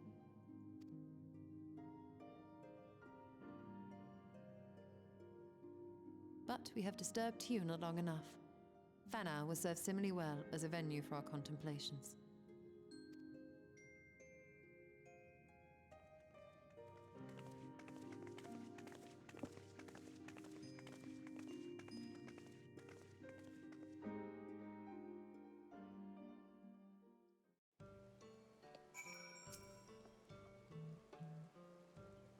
Your pensive expression, I take it the tomb has given you much to think about. That is well. In time, the knowledge you have gleaned will lead to understanding, and thus arm you for what is to come. Before you leave, however, I would speak again of the teaching of our forebears, of histories learned, not lived. The legend of Tiuna and her exploits has been told countless times over centuries, yet as it is handed from one generation to the next, the story changes. With each telling of the tale, there are new flourishes, details changed or lost. We can never truly know how she lived, for we were not there to see it. But we are here now to bear witness to your life. We have seen the change you have wrought, the echoes that will endure long after you are gone. And though it too will change in time, I swear to you, we shall do our best to preserve your story.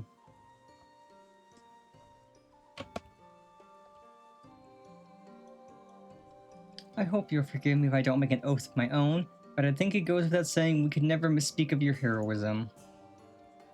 Perish the thought. So long as we are here, there are none among the V's who will not know of all you have done for Norgrant. We are not deserving of such reverence, but we are grateful all the same. You can be certain we will have our own tales to tell of the great guardians of Raktika and the ruins of Ranka. I pray you safe travels then. As ever, we shall await your return with open arms.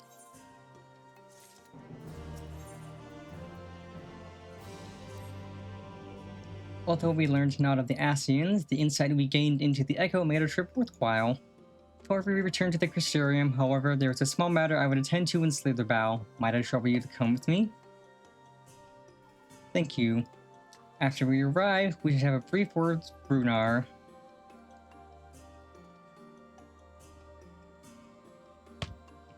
Haven't seen Runar in a bit.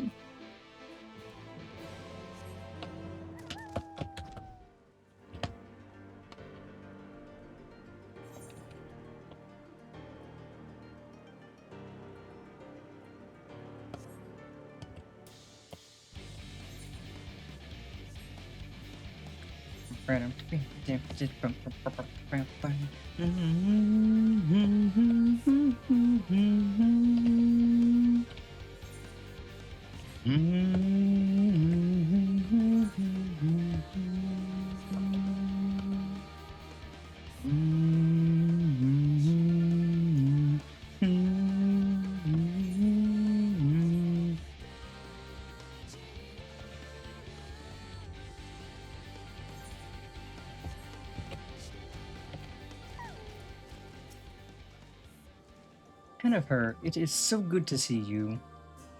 You've arrived at a most opportune time. I was preparing a pot of my famous stew. Come, I will ready a place for you. Sorry, Runa, but we haven't the... Please, I insist, it will take only a minute. I mean, I won't say no to stew. My apologies, Jennifer. It seems our return to the Crystarium will be delayed. But perhaps only for a bit, if you assist me with my work. I say work, but it is rather more chore. I must clean my chambers here in Slitherbow from top to bottom. If you would be so kind as to go and fetch a broom for Asgeir, we might finish before Runar is done cooking. I'll grab a broom. Broom, broom, I'm in me mum's car. Get out me car. Aww.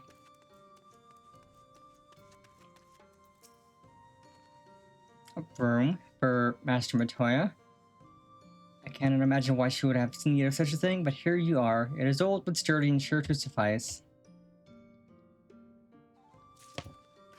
Broom, broom.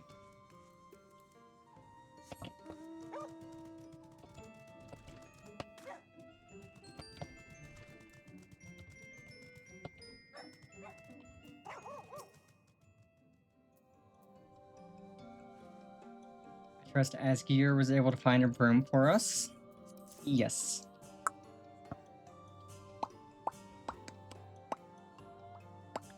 Well worn, good. This would prove difficult otherwise.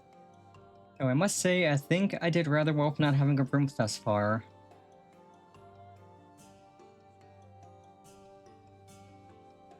Hmm? Yes, well, you weren't buried beneath a veritable avalanche of books when you entered, were you? Right? Anyway, it is time I finished cleaning with the help of that broom.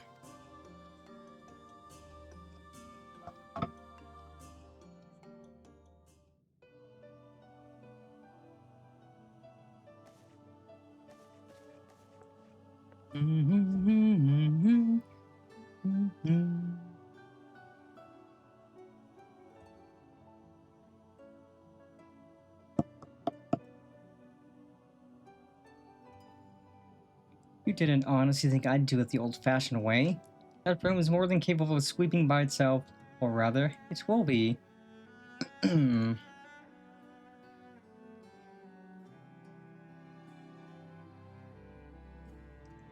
to arise to swish and sweep, a tidy chamber you must keep. But to this task you shall be bound until no dust is to be found.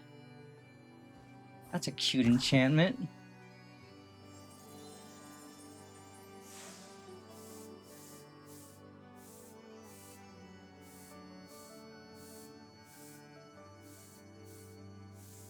In this one particular respect, I have no objections to following in Master Matoya's footsteps.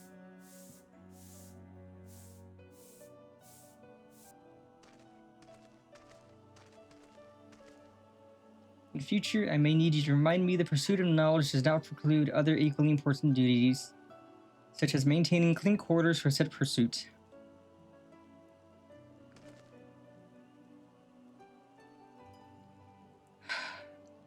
I will dearly miss this place, these people.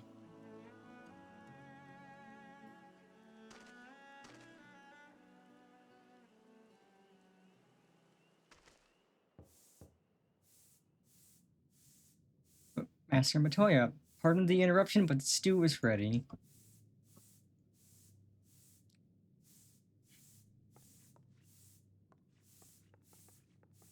Howdy, howdy, Orchid. Welcome, welcome. I hope you're having a great Sunday.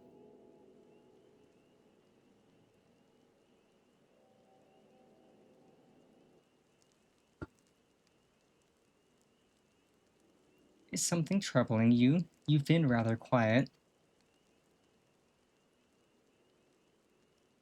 No, everything is fine, I assure you. It has been a long day, is all. I see.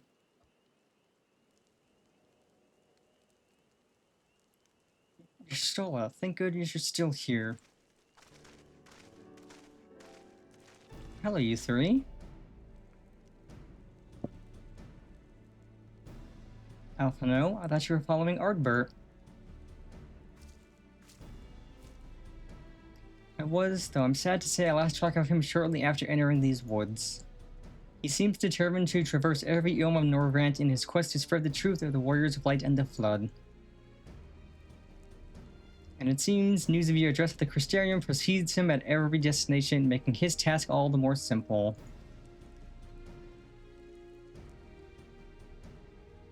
It remains to be seen to what end he encourages the people to become Warriors of Light themselves.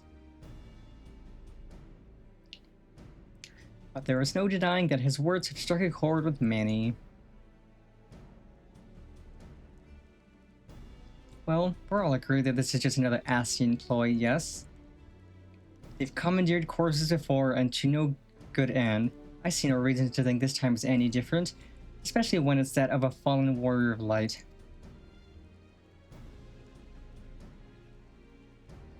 I doubt we'll learn more if we remain a step behind. Its next destination is, in all likelihood, Slitherbow. Alice, are you certain you should be here? If you're concerned about Howard and the other, you needn't be. Their treatment is going well, but progress is slow and exhausting for all of us. The best thing I could do now is let them rest, so I believe we're about to discuss how to arrange a meeting with our would-be Warrior of Light. Before visiting any towns or villages, Ardbert would hunt down and slay a nearby Sin Eater to earn the locals' trust. Our best chance of getting ahead of him is to find one before he does. Thankfully, Thancred and Marine are returned from the empty and have taken up their search. Marine believeth one may lurk beneath the boughs of woven oath. And that is where we'll start our search.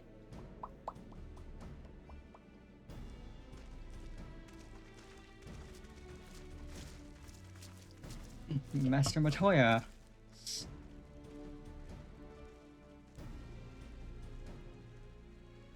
A warm bowl of stew will be awaiting your return. And I want stew. I look forward to it. Glad you're having a good Sunday. Hope it's not too hot for you. I think it's supposed to get in the low 80s here, which is not the worst, not the best, but again, not the worst.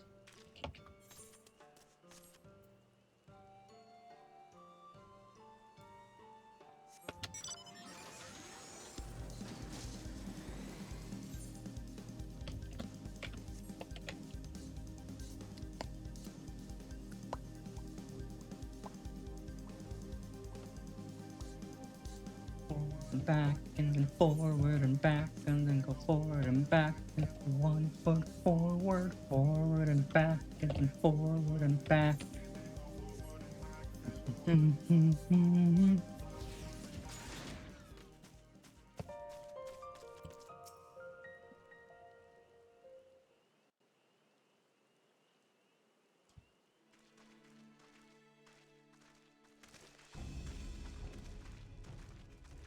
If you were hoping to vent your frustrations on our Issa friend here, I can only apologize.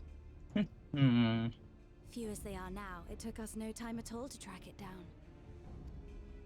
That suits our purpose perfectly. Now we need only wait for Ardbert to arrive. Weren't you two meant to be attending to the empty? We were, and are, but we can hardly ignore the rest of the world. So we thought we might see how things were coming along. From what we can gather, the answer is strangely. Strangely indeed. Right now, we think we can do more good here. It is heartening to have all present. Indeed. We will be glad of the additional hands should matters escalate. Our quarry has come.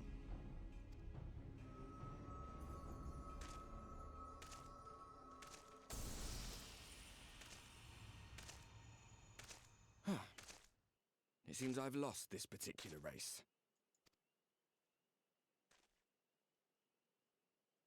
Although I suppose it's only fair. When we first met, it was I who outpaced you. Ravana, was it?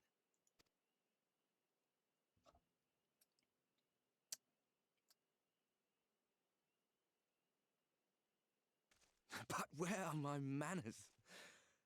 I wouldn't be here were it not for you, and I have yet to say a word of thanks.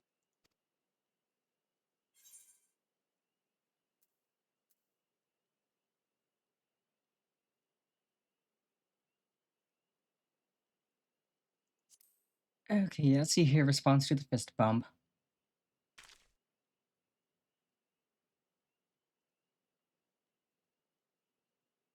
I'm giving you trouble? You should have it You're examined. not my homie. You're not my bro.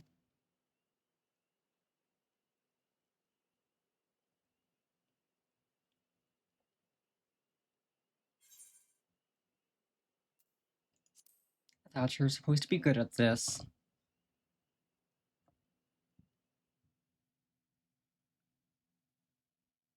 Very well.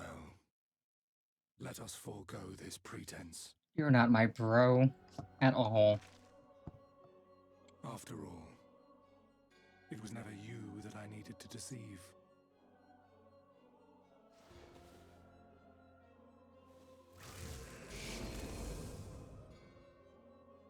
Yes, it is I, Elizabeth. Through your time in Emetselk's imitation of our home, I dare say you have gained a better understanding of my role since last we met.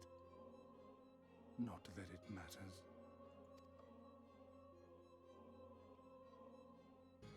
We understand your role, emissary, but not your goal. What is it that you seek to achieve? I seek to enact the will of the Convocation, of course. If it helps you to think of me as but another Ascian, no different in nature or purpose from the rest, you are welcome to do so. Once, I would have said your goal was destruction alone. Now I understand that you fight for something you love, just as we do. Yet though we seem doomed to clash, I bid you consider Emmett Selk's final words. Remember that we once lived, he said. Had he not seen some glimmer of hope in our kind, I do not believe he would have spoken thus.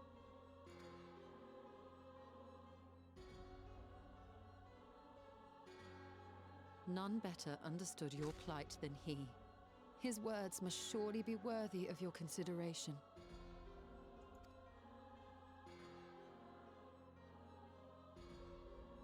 Emmett Selk.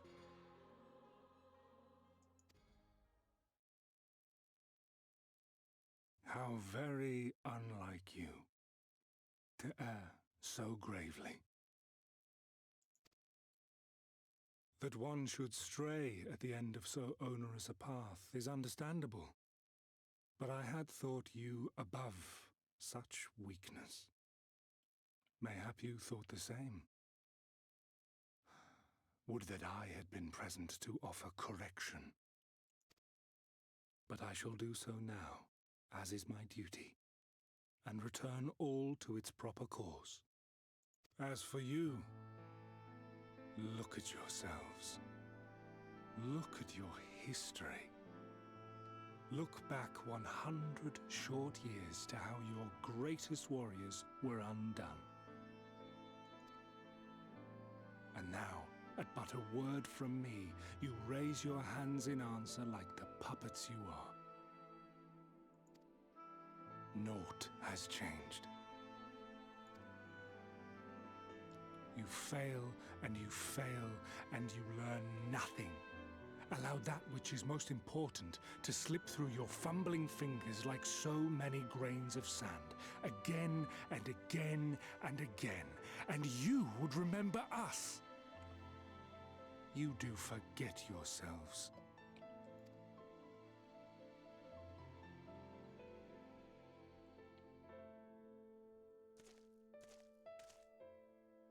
There is no common ground to be found between you and I, nor do I require any.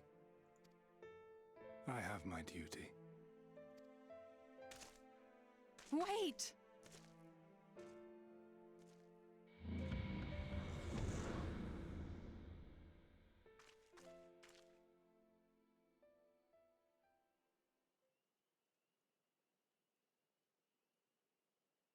Well, we have confirmed the identity of our foe at least, and 'tis safe to say his objective is the rejoining.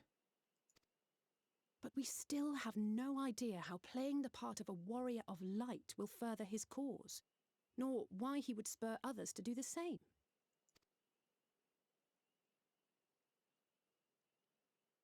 Another visit to the Tempest may shed some light upon these mysteries. Whether we are to exchange words or blows with Elidibus at our next meeting, the fact remains, we know too little. Ere our paths cross again, I would learn more of the world that once was, and of Elidibus himself. In this, we would be best served going directly to his home, much as Emmett Selk came to ours. Though I see the wisdom in thy suggestion, the Amarot we visited is but a phantom born of Emmett Selk's memory. I fear it will teach us little that we do not already know. I quite agree.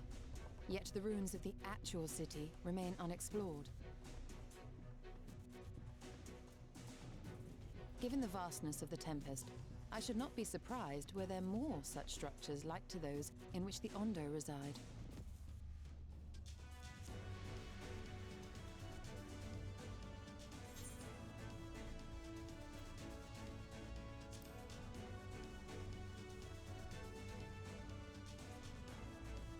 A woman after my own heart.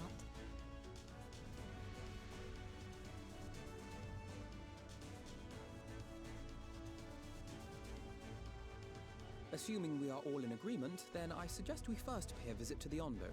If anyone can tell us where more ruins are to be found, it is them.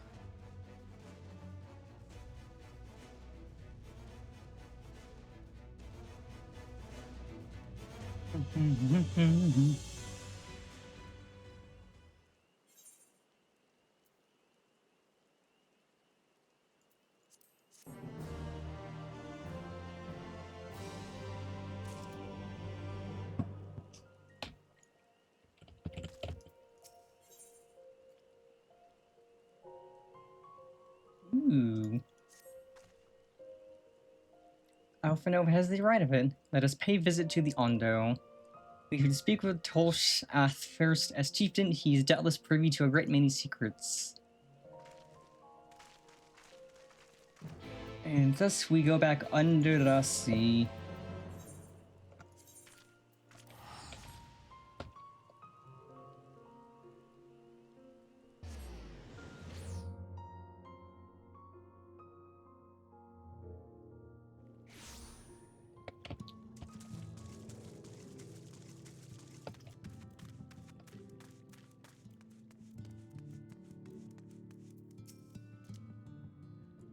I have sent for no finless ones.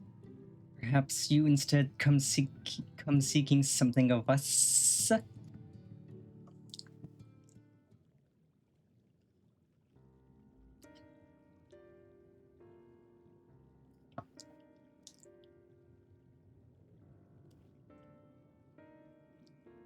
Ruins which your kind have yet to explore. I see. I know of one such place. Alas, under these circumstances, I am afraid we can spare none to guide you there. And what circumstances are these? Rather than hunt for their own meals, the Benthos have pillaged our stores of Neri liver. They must be replenished with haste. Benthos, a particularly violent tribe of Ondo, I recall. A band of bottom feeders. They all lost much in the flood, but while others work to rebuild, they resort to thievery and murder. Revenge, they call it, when they prey upon your kind. But do not be fooled. They care not who they harm. Would that we had the warriors to challenge them. This is not the first time they have stolen from us, but there's no resource more precious than liver. All must dedicate themselves to the hunt. Unless, of course, we were to reclaim the livers for you. It seems a fitting payment for vital information, does it not? Moreover, one could argue that by employing Bismarck to reach these depths, thereby driving back the waters, we are in part responsible for the deeds of those driven to desperate ends by the changing climes.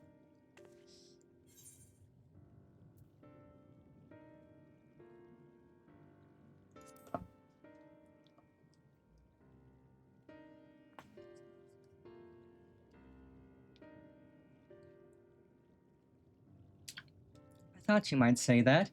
You've never been one to miss an opportunity to help. Claiming the stores it is, then.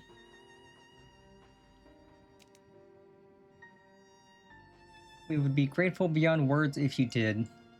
The Benthos have surely taken the livers back to the Flounder's floor, but be warned, there will be no shortage of guards waiting to spear intruders.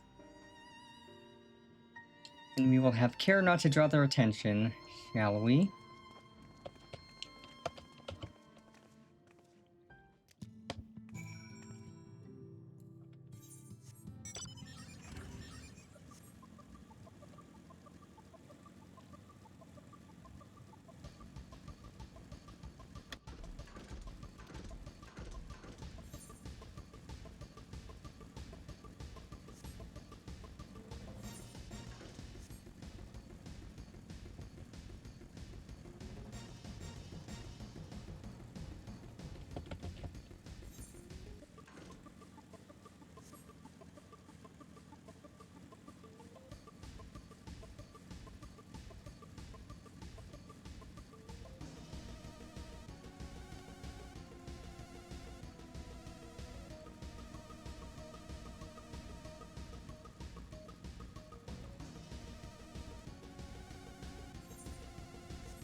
Bam, bam, bam, bam, bam, bam, bam, bam, bam.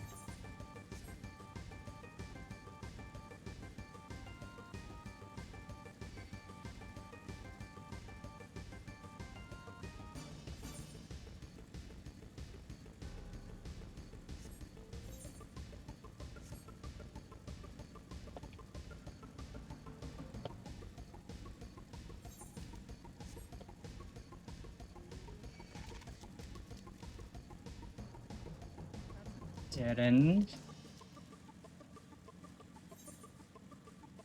Okay, long loop. Well, at least I'm not gonna get dismounted until I'm ready to. I'll just drive right by these chumps.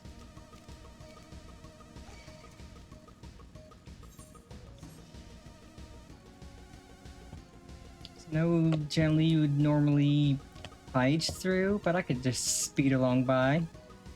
Kind of ignore them. They drop aggro after a bit.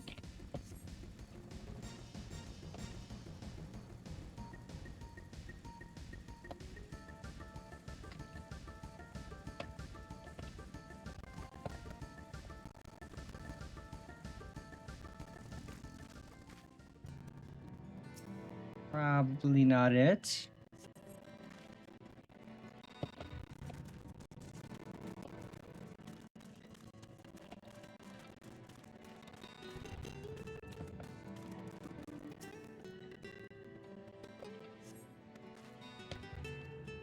Yes, a game. I know liver is not a vegetable.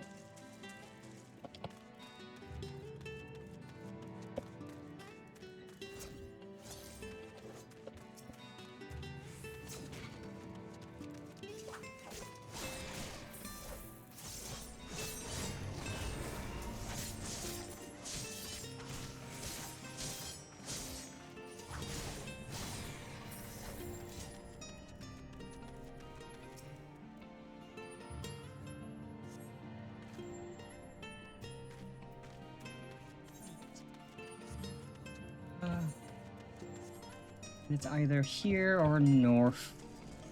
Bum, bam, bam, bam, bum. All this bag, maybe?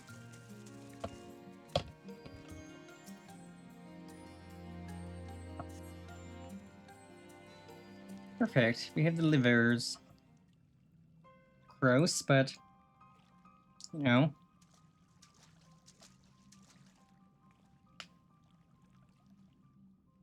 Are those them?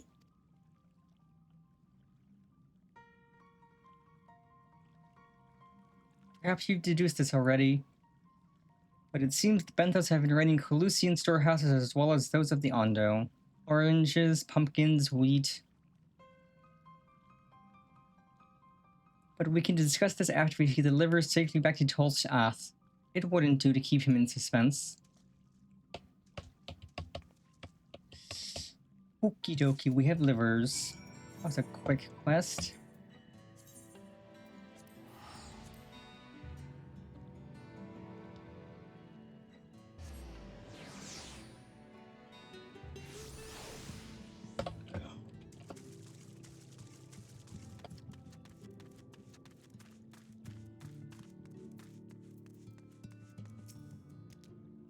I am relieved to see you unspeared.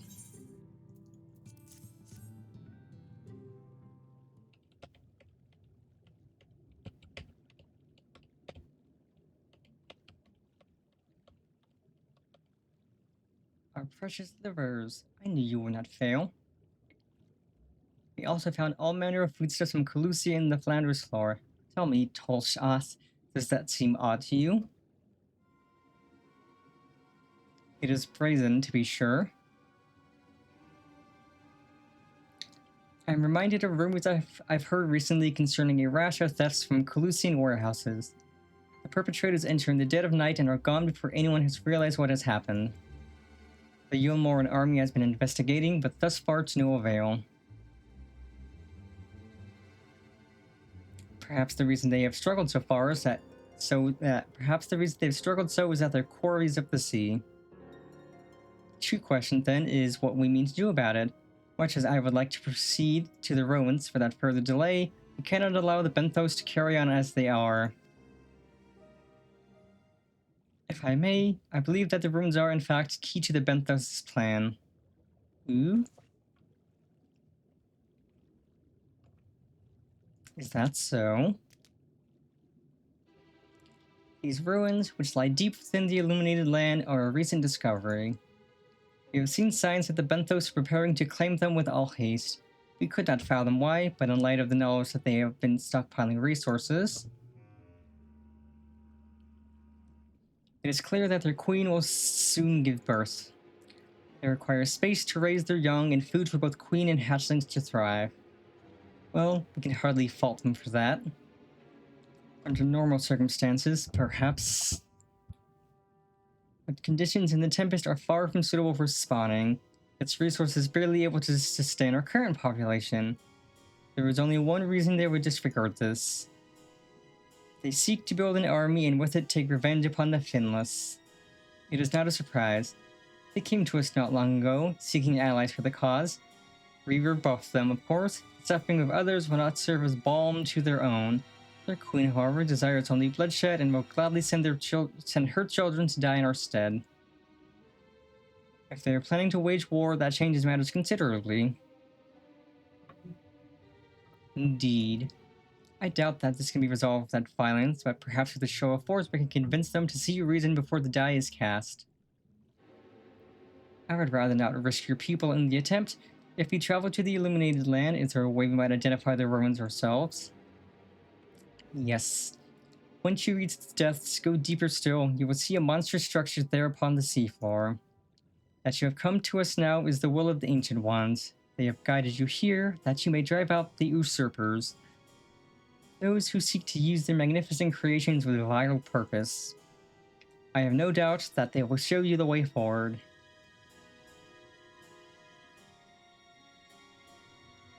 I'm afraid that the dead do not speak quite so clearly. Nevertheless, we shall try not to disappoint.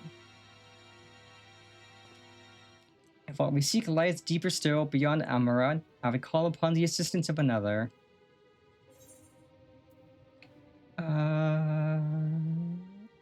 Defending. Dark Knight does need some better gear. Need some good accessories.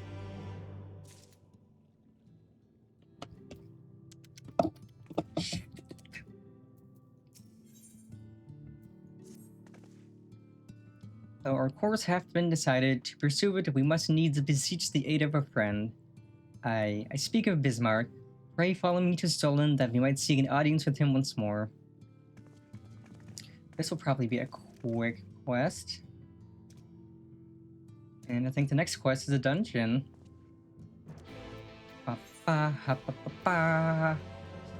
And back to foot job we go. No job like foot job.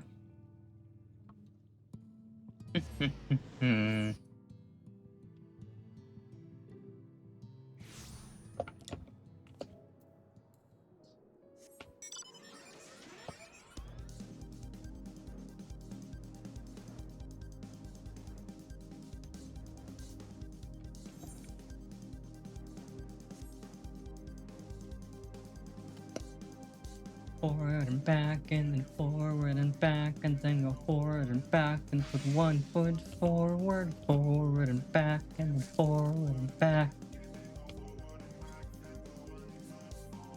Forward and back, and then forward and back, and then go forward and back, and put 1 foot forward, forward and back, and then forward and back. Forward and back, and put 1 foot forward. Transcendental.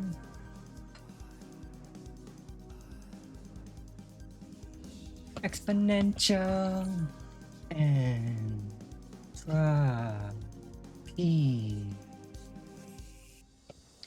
Forward and back, and then forward and back, and then go forward and back, and put 1 foot forward, forward and back, and then forward and back, forward and back, and put 1 foot forward, forward and back, and then forward and back, and then go forward and back, and 1 foot forward and back, and then forward and back, and then go forward and back, and put 1 foot forward. This is such a good raid boss song. And it literally describes how to do the mechanics of the fight. You go forward, and then you go backwards. And then you go forward again, and then backwards again. And then you go forward once more, and then oops, you're going backwards again. It's literally just go forwards and backwards over and over to dodge the mechanics.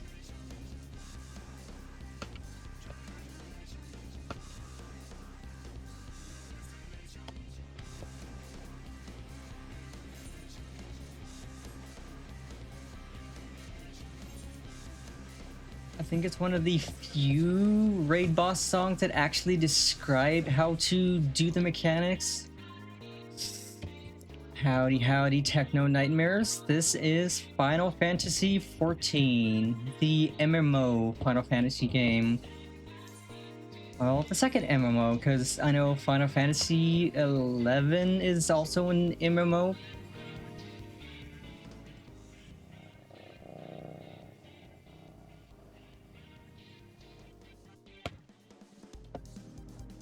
Thank you. I'm glad you like it.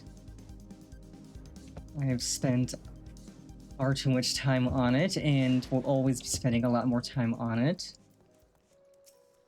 But yes, this is the second of the Final Fantasy XIV MMOs. Most recent and current one.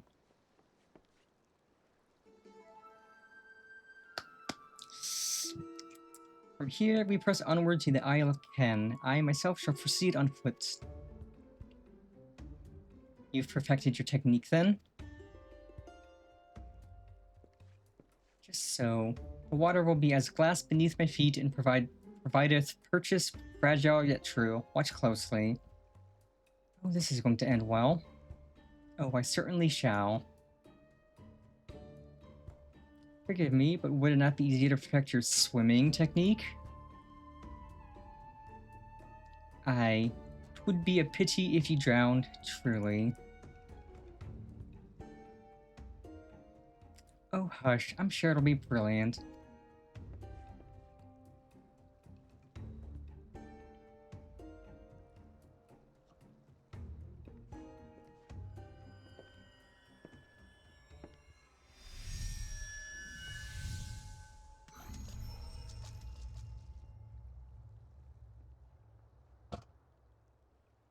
He's done it.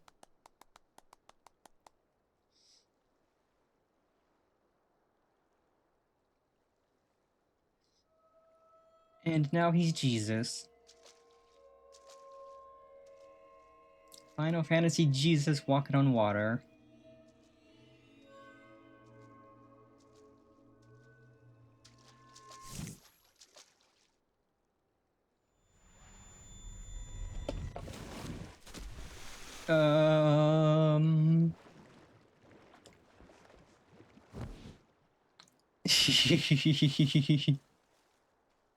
Kind of figure that might happen.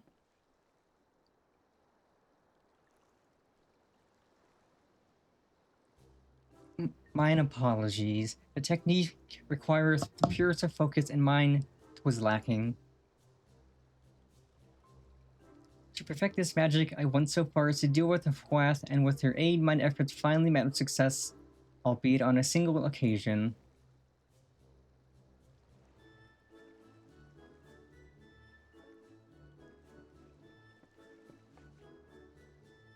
I know not why I cannot repeat it.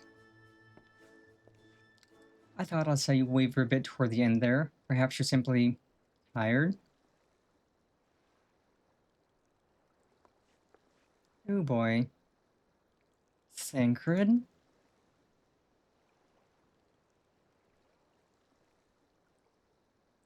It's nothing to worry about, only a dizzy spell.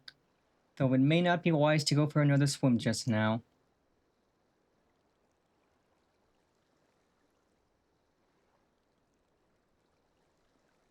Thankfully, we have an alternative.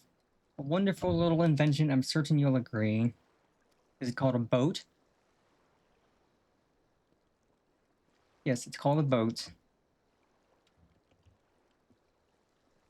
I mean, I can swim just fine, but yeah, boat is faster.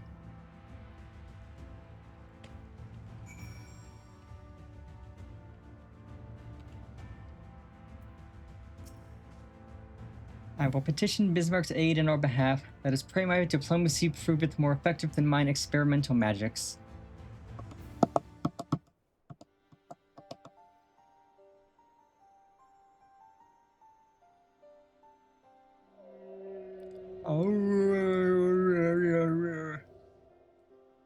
You speak with the voice of the king, little neighbors, I will not deny you.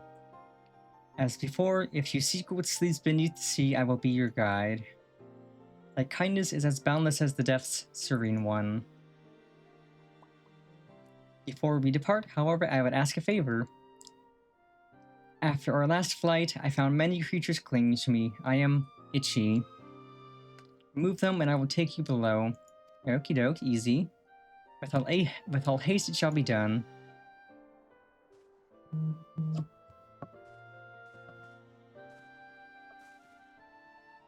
So, did he agree? Though I agreed to a favor in kind. Regrettably, 'tis not one I possess the power to grant. Bismarck hath asked us to cleanse his underbelly of barnacles. Alas, one must needs dive beneath the surface to do so. Even if I could master the power to walk upon it, it would avail me not. Well, I can breathe underwater. Oh, for heaven's sake, is that all? Me and Pennifer and I are more than capable of that. With the Kojin's blessing, we'll have done with it in moments. Better that than standing here and listening to this nonsense. I'll take the right, you left. Now let's go. I mean, yeah, I could breathe underwater forever, so I'm down. I am in your debt.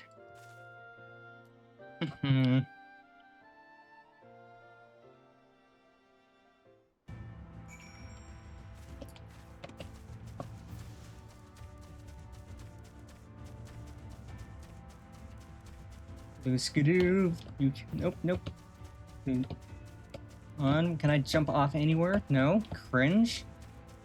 I was gonna do a blue skidoo, you can too, but I can't jump off. Here, maybe? Blue skidoo, you can too. And away we go. Blub, blub, blub. Or a catfish. Or technically a lizardfish currently. Ah, gross barnacles. Nasty.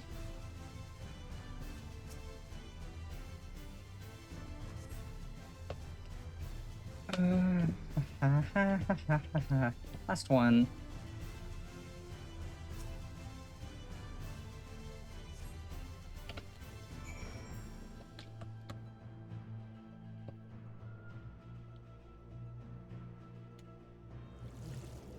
And up we go.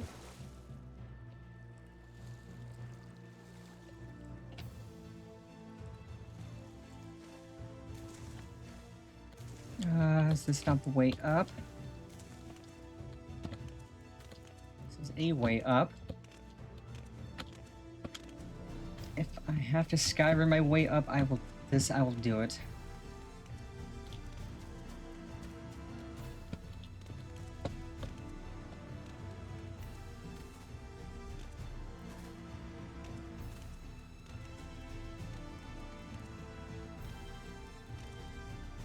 Dang it, game, seriously, what's the right way up? Okay, this is probably the right way up.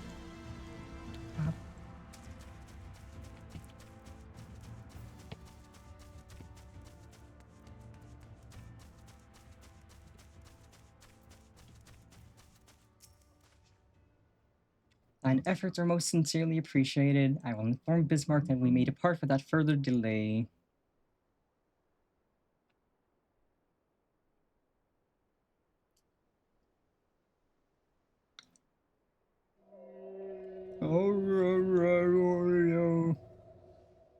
Much, much better. Thank you, little neighbors. I remember a long time ago, another did this favor for me. After the flood, when I chose the spot for my slumber, he came and made a home on my back. Ken was his name. When I grew itchy, I stirred, but he was not afraid. No, he asked me what was wrong. I told him of the creatures clinging to my belly, and he dove into the water. He helped me. He was my friend. He told me he wished to live in peace, away from his people and their wars. This I understood. I treasured our time together, brief though it was, brief though it always is. But I remember him and how he laughed when we flew. I remember when he slept. I too slept that day and many days since. But the light fades and the darkness returns. Ken sleeps, but in memory he laughs, and together we fly. And I am here. I am awake.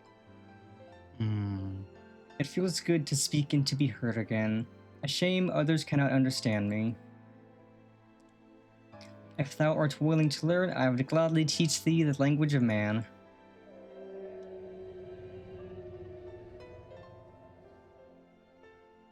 Thank you, little friend, but it is time I grant you your request.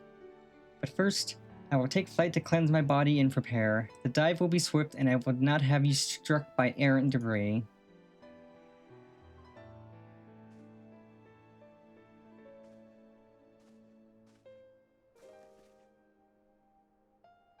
So this island was named for a man. How easily the past is forgotten. He passed on even 100 years ago, yet the truth has slipped from history like so many grains of sand. Might I have some explanation of what he just said, or shall we all stand about making vague and mysterious allusions? While he maketh ready to deliver us unto our destination, Bismarck bade us wait for him on the shore of Calusia. That all? I feel as there was more to it. Indeed, there was, but it hath no bearing on the task at hand. I should be glad to share the rest with you anon. Fine. Later then.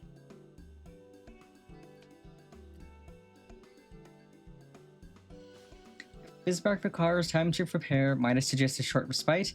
For Urianger and Thancred in particular. I require no such thing. I am the picture of perfect health. Mine was but a momentary lapse in concentration. Worry not on my account. You mustn't push yourself so. Please rest. For me? Yeah, would you deny that cute face? Oh, alright, if you insist.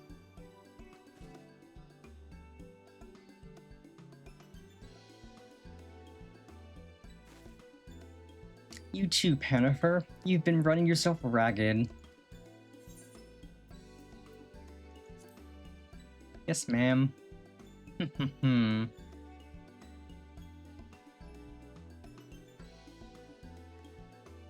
that case, I shall leave the old men in your care. The rest of us will meet you at the split hole anon.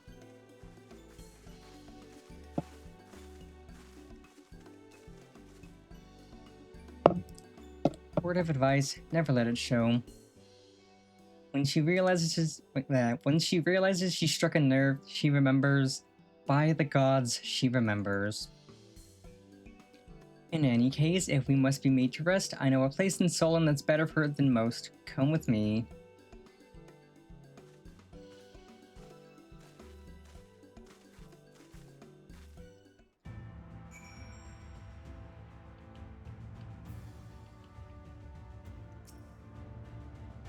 May as well have a seat. We wouldn't want our elderly knees to give out.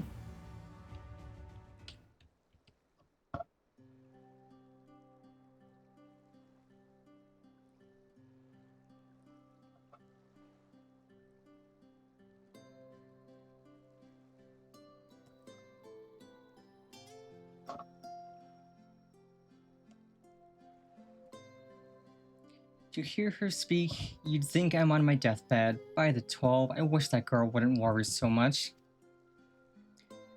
Thy countenance belies thy words, Master Thancred. I'm sure I don't know what you mean. Let the record show that I'm here under protest. Though I can't say I mind the view.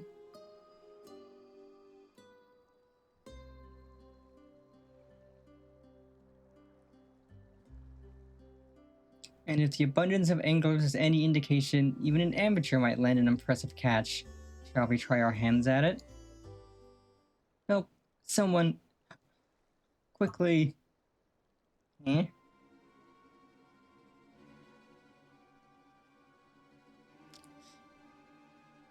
It's Nightshade. We was attacked on the road from the Crystarium. Barely escaped with me life. I suppose you might have predicted this.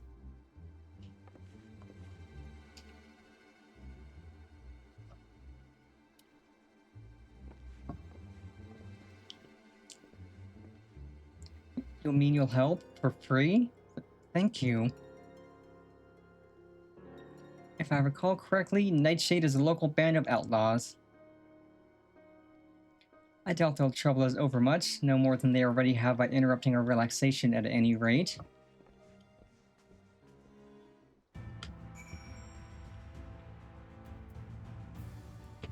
You know, that's right, Moondog.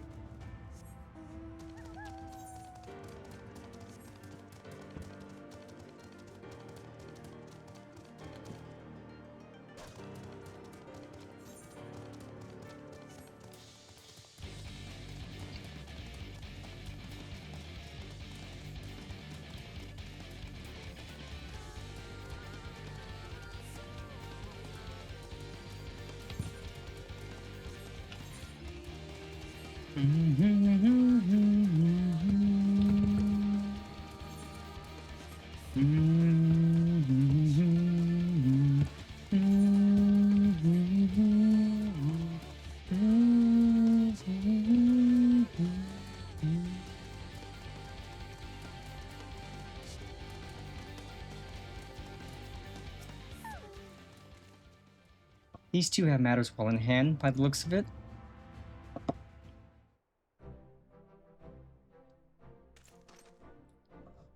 I'll not forget this kindness. May we meet again.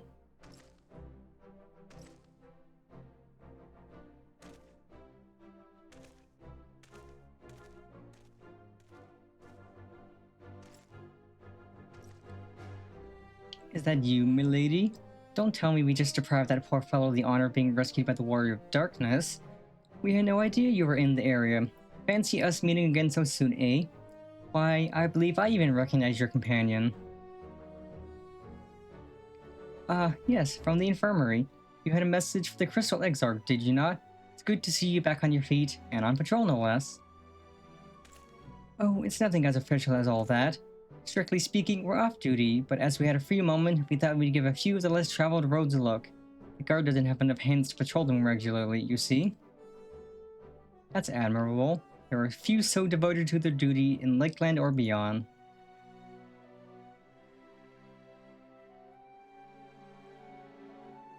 Well, we've been talking about it for a while, and neither of us is satisfied with just seeing us at our service. It feels like we could be doing more, like we should be doing more.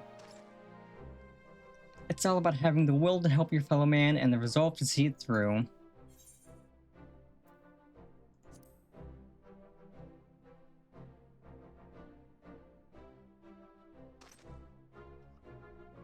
Sorry, milady. I got a bit overexcited the other day, couldn't get my words out. The name's Vonard, milady. I'm with the guard, but I don't just want to protect Lakeland, I want to protect the lot, just like the Warriors of Light. Sadly, our duties prevent us from venturing too far from our own little corner of Norgrant. What we'd really like to do is travel, to better ourselves and go where the need is greatest. But everyone has to start somewhere, don't they? For now, if we can stop Nightshade from robbing the odd fisherman, then that's what we'll do.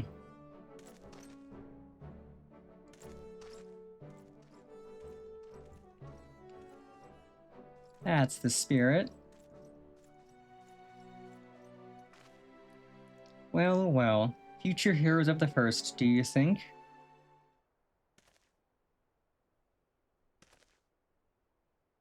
They want not for spirit, 'tis but a pity they draw inspiration from so clouded a wellspring. Yet it availeth us not to fret in idleness, we must needs press on if we are to bring Elidibus' schemes to light.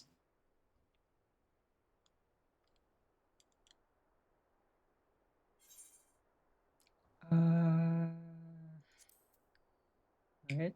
Let's try crit. That's crit. Not that I need crit. Don't really need to meld materia. Not raiding or anything. Alright, time for the dungeon quest.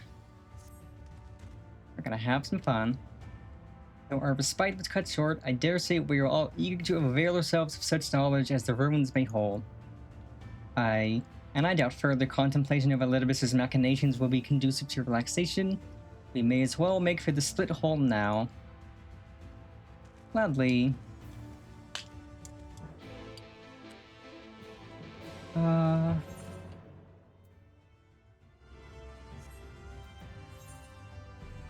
Oh, that is here. Okay, we skedaddle. Skedaddle, skedoodle. All the way over the shop.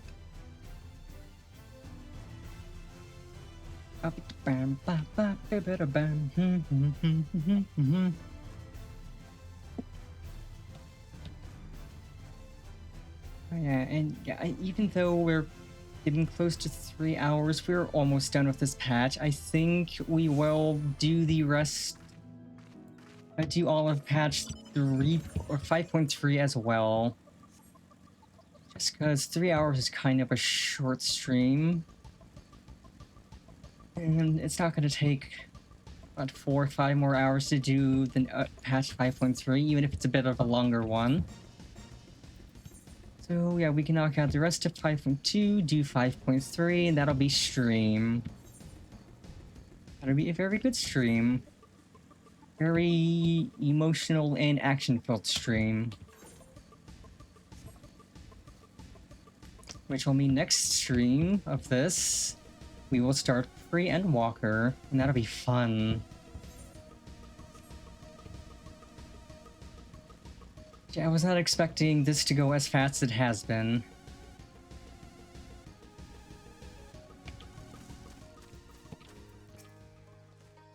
All are present. Now we need but await Bismarck's coming.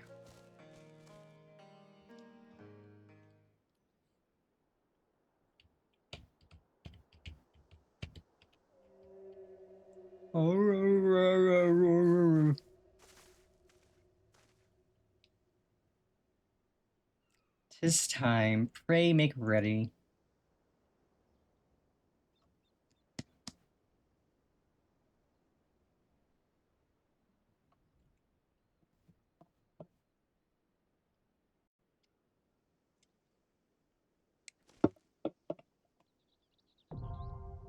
Anamnesis Annihilator now accessible. Let's go, baby! Yeah, buddy. Now we pray for a quick dungeon queue. As DPS, dungeon queue is always longer. Maybe we'll get lucky. Maybe we'll have a quick dungeon queue. That's always the longest part of streams, just waiting in queue for the content we need to do. Guess I could do it with NPCs. All the dungeons are currently designed to be done with NPCs if you choose to, but it's much slower. Actual players can pull all the enemies and make it fun.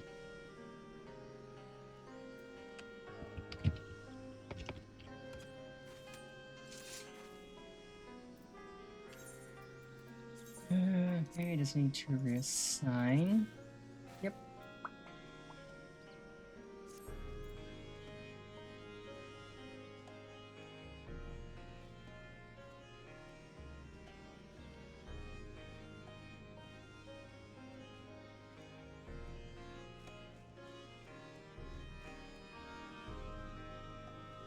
A friend that I was used to be that I was streaming Final Fantasy with for a while. He went on hiatus for a bit. I think he's returned, so I'll definitely need to see if he's up for doing more Final Fantasy, because it'd be fun to have him around again. I loved doing Heaven's Word, and I think we did some of Stormblood together.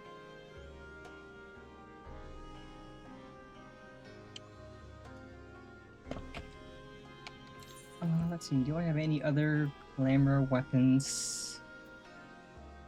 Using that, I also have the hammer. Hammer. And then the switch really doesn't look all that good, honestly.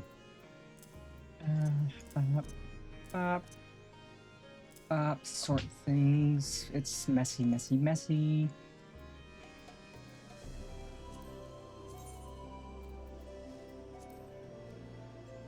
And this crown is kind of really just silly.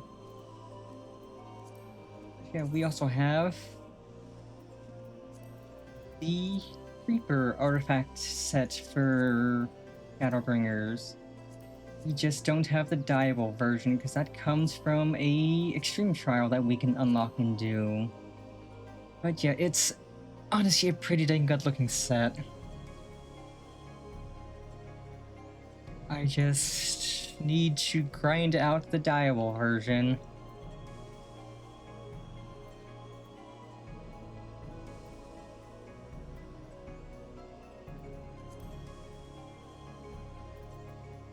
We do have our artifact weapon, the Demon Slicer.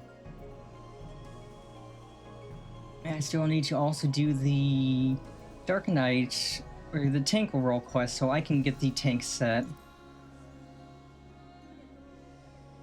I played tank through main Shadowbringers, but I did the melee roll quests. So I do not have the tank set, because you only can get a job set for Shadowbringers if you do the specific roll quest for it.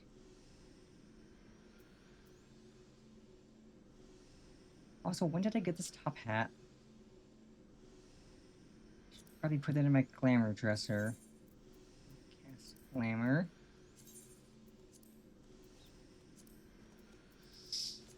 Is a cute little top hat. Can definitely make you do with that.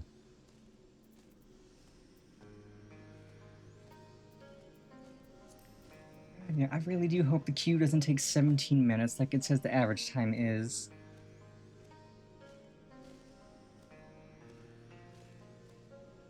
It usually doesn't, but usually doesn't mean always. Well, while we're in queue, I'm gonna go to the Gold Saucer and do my daily scratcher tickets. Guess if I need to wait in queue, I might as well do something.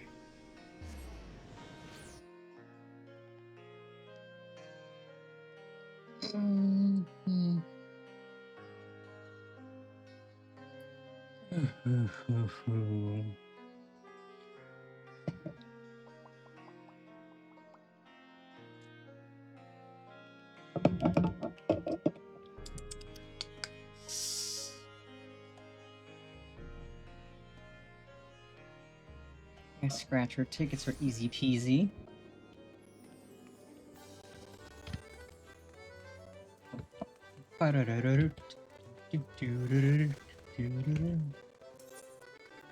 Here's a mini cactopop ticket.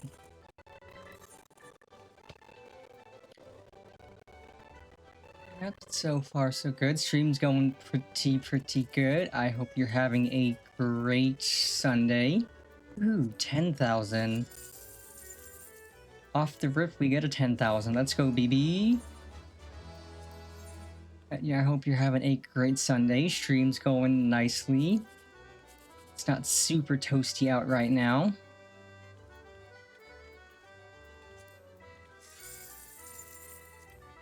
So it's honestly a pretty dang good Sunday.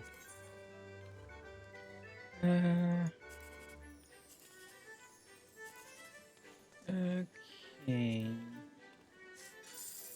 Ooh, I'll take that.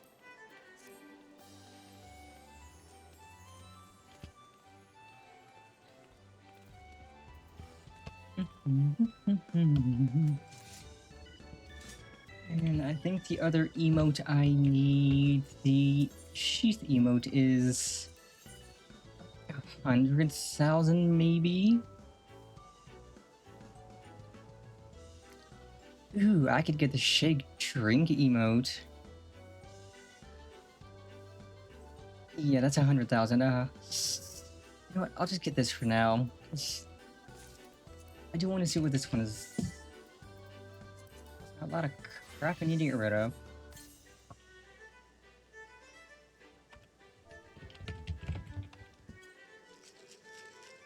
Oh yeah, we're making drinks.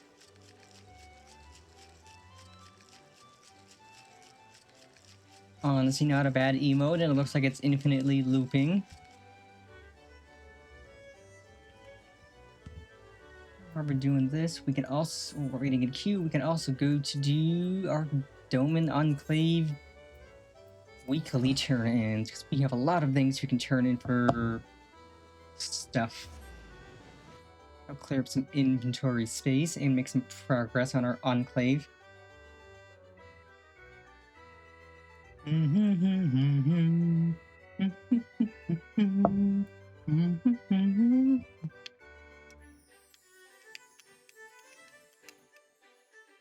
But yeah, this dungeon is a fun one with really good music, so I'm excited. And then the next dungeon I'll get to do and the trial after that are both insanely good. Let's see, I don't need that. I don't need that. That's...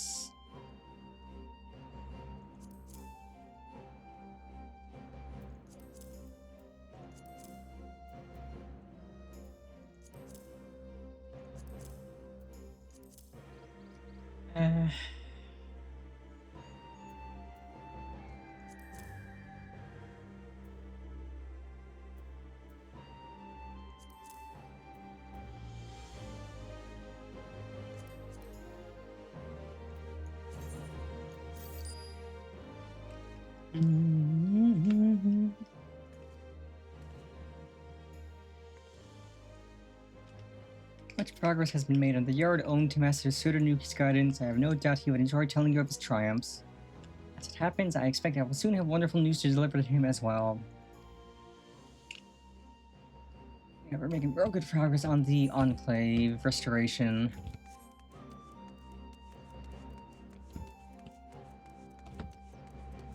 I've always liked the Enclave restoration stuff because you basically get extra money back for turn-ins. Like you just turn in items that are worth money, and currently we're getting 150% money back on whatever we turn in.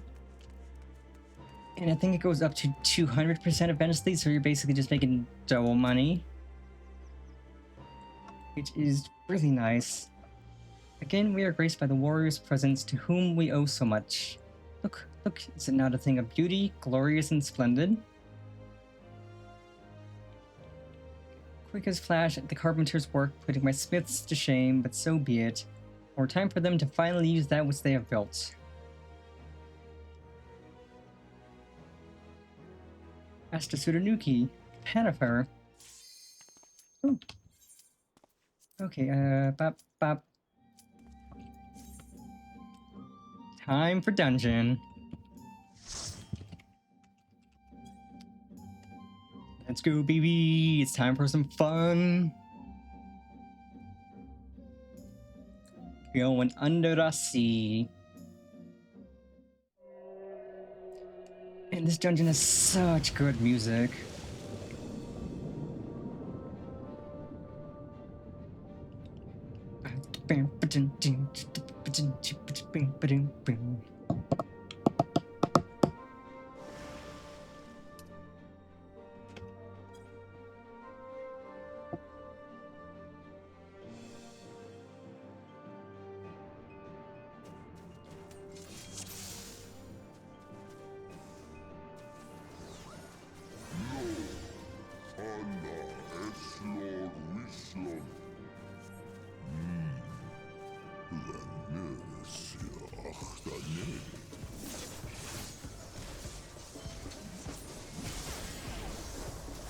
Yeah, this music goes so hard.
it's time to boogie.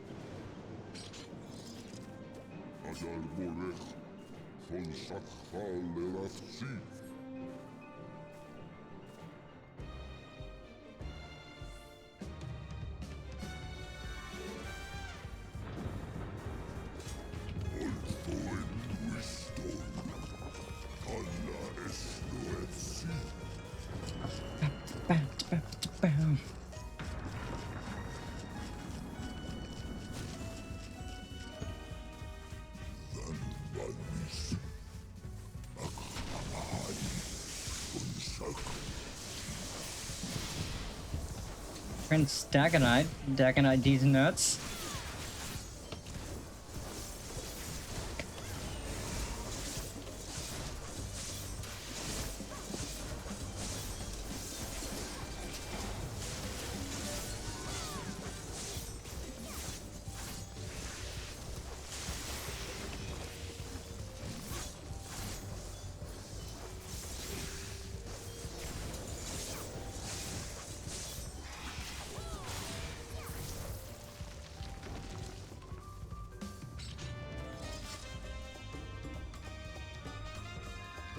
Oh, more things to play with. Down.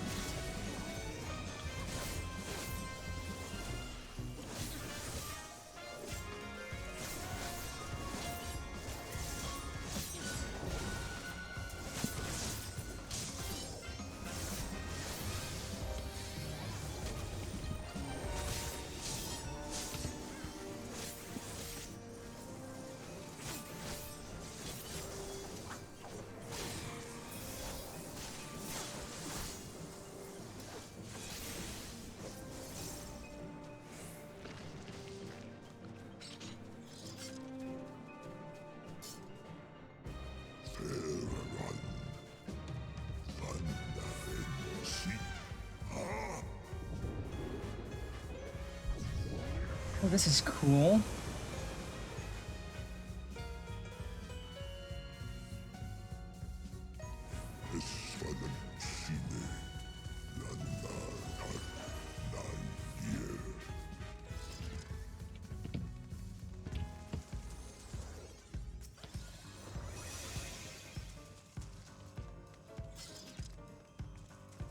Unknown.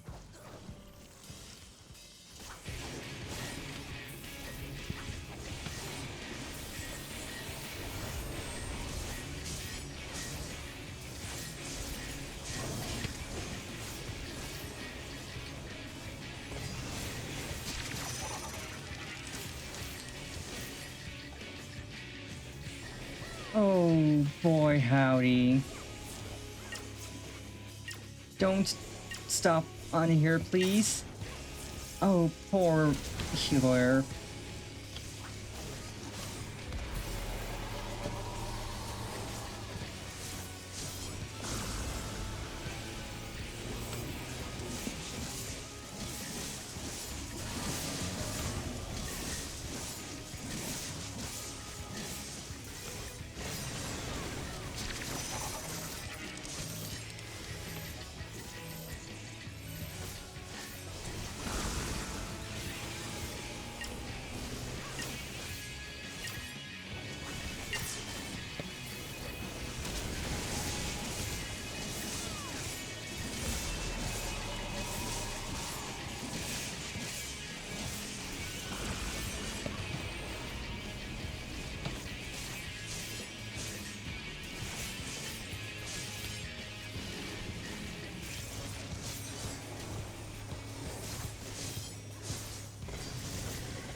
Oh, he's down.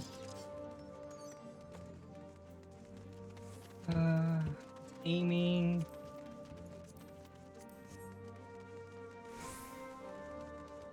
Squib. Squib-a-dib-a-dib.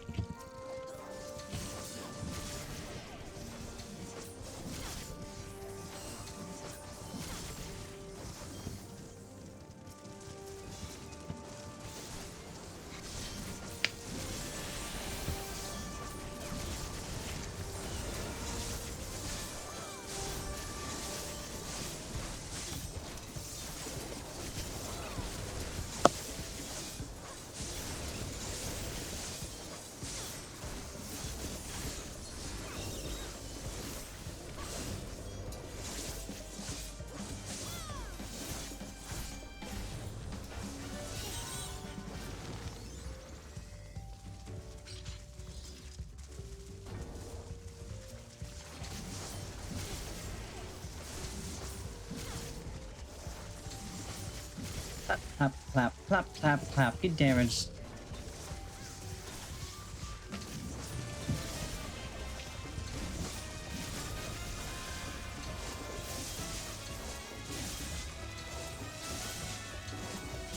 My god, why are you pulling them all away? I'm trying to do big dick damage.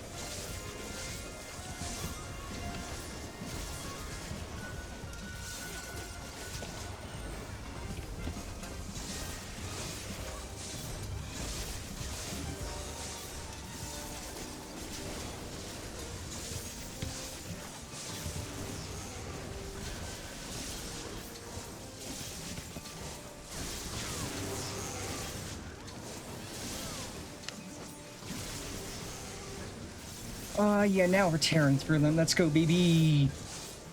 Now we're cooking with gas. Cooking with propane accessories.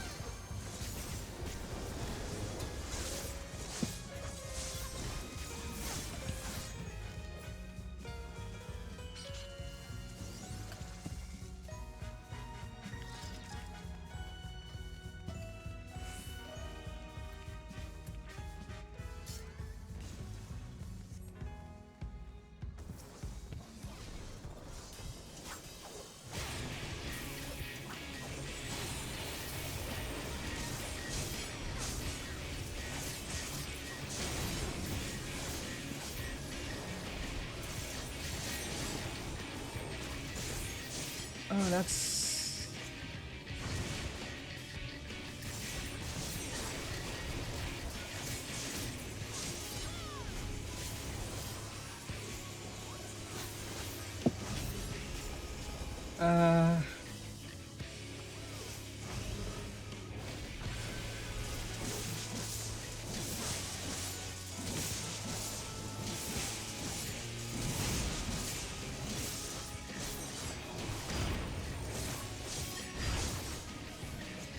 Okay, so it's first and then second. Okay.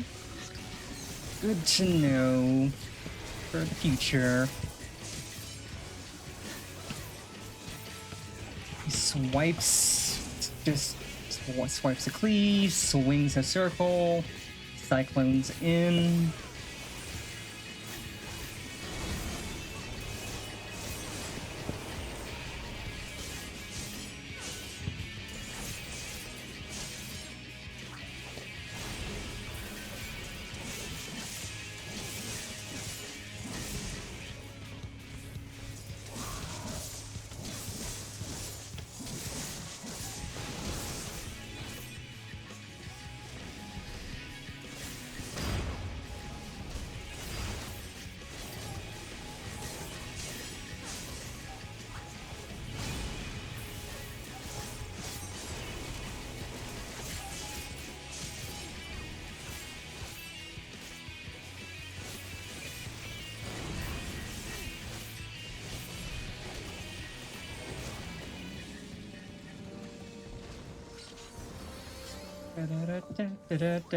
Scouting. Nope. Oh, 2 bosses down, 1 to go.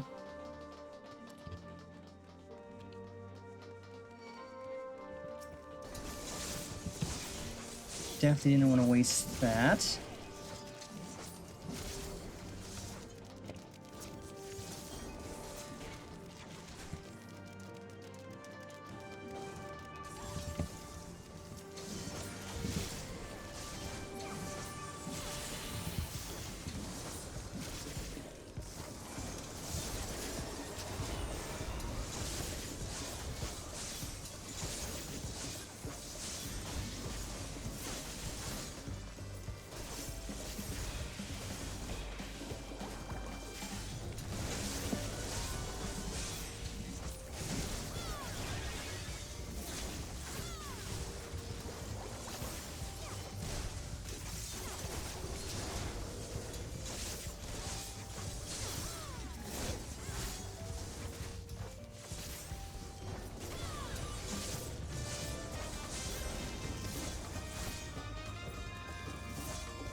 Ooh. Tearing right through these guys.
They're kind of ugly looking.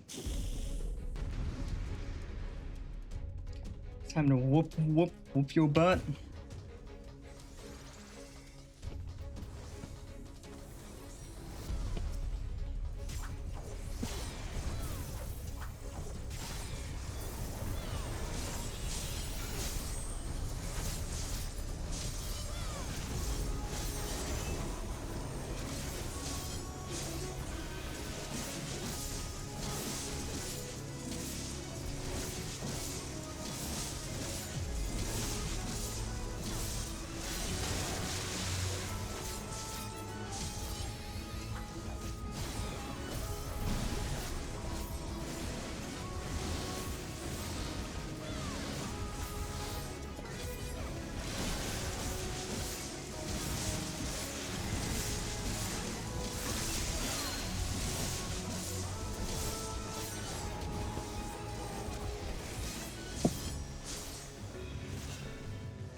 GG.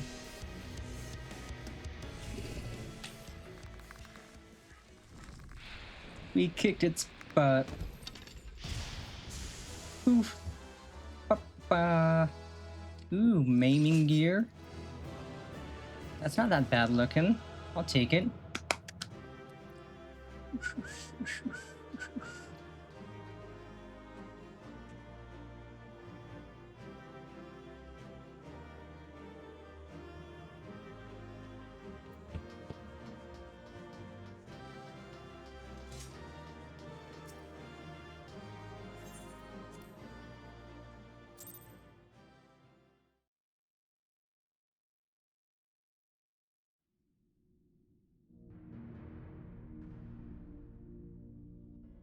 This structure must have served an important function. And here are yet more crystals. I too noted the crystal repository on the way. The Benthos seem to employ them in their spellcasting. In such vessels did the ancients preserve concepts, ideal forms to be drawn upon in the act of creation. That so great an abundance should reside here lendeth credence to Ishtola's conclusion. This facility held great significance.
I had hoped that the defector at least would side with us, but I regret to report our overtures have gone unanswered.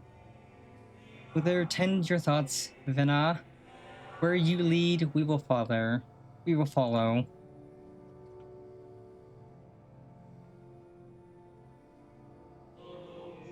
I shall not speak ill of the convocation. They too seek only to secure the future of our star.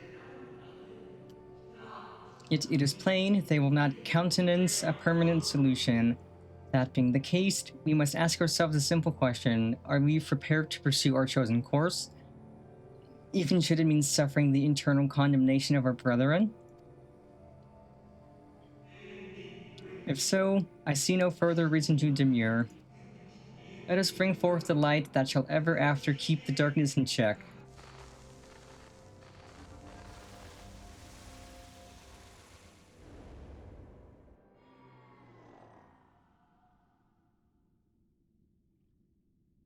So, it was they who first summoned Hydaelyn. Their discussion did seem to imply as much, yes. I cannot say I have ever heard of this Venar before. For a certainty, Emmet Selk never uttered the name, speak though he did of the schism which Zodiark's advent wrought upon mankind. Some were of the viewpoint that his power must needs be restrained, and to that end did they call forth she who would serve as his shackles. We now know that it was this Venar to whom they looked for leadership. And that this place, in all likelihood, served as their headquarters. The presence of such intimate records attests to that. I would hear what else they have to tell us. All of it. Did anyone see the source of the image?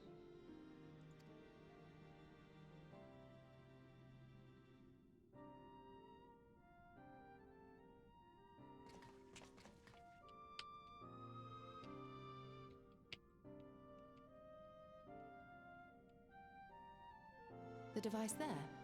Then let us see what other secrets it holds.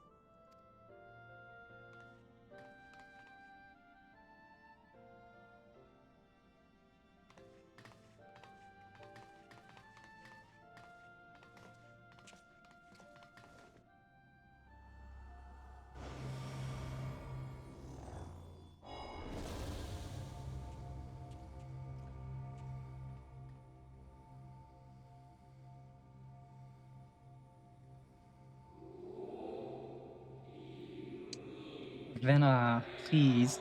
Why must it be you? If I may speak plainly, I would sooner it were another. Any other. You are our leader. None can take your place. You know as well as I that but few support our cause. Far fewer than they who placed their faith in Zodiark. If Heidelin is to stand a chance of opposing him, I am the only one who might suffice as her heart.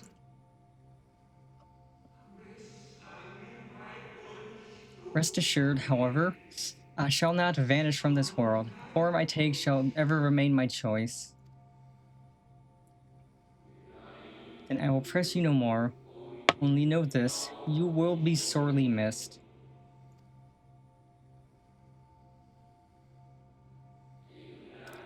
I wonder, is this how the convocation felt about Elidibus?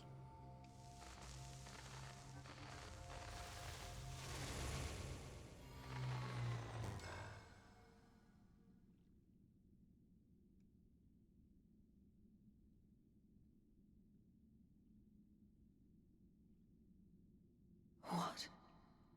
What? Forgive me, but did that not strongly imply that Elidibus sacrificed himself to become Zodiark's heart? 7 hells. Then who or what are we dealing with?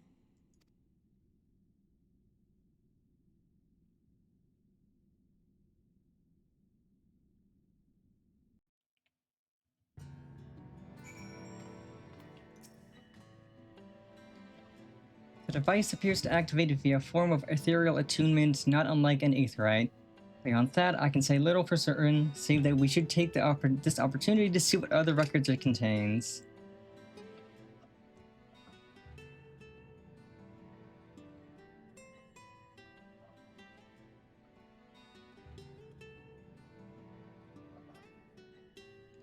No response. Confound it. If I may, milady, the panel did formerly emit a soft yet perceptible glow. That it doth so no longer may betoken depletion of some essential energy within. Given how long it has lain dormant, I think it fortunate it functioned at all.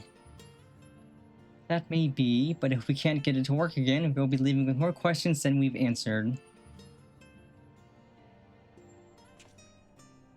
The white-robed emissary hath ever named himself Elidibus, yet if the shade spoke true, Elidibus ceased to be ere even the sundering came to pass. This calls to mind a truth that M itself did once reveal in passing, that the names by which we know our foes are not those given to Ascians at birth. Rather, they are titles of office, afforded to individuals of merit at such time as the role became vacant. Perchance the Elidibus at Zodiark's heart and the emissary with whom we are acquainted be not one and the same, but predecessor and successor.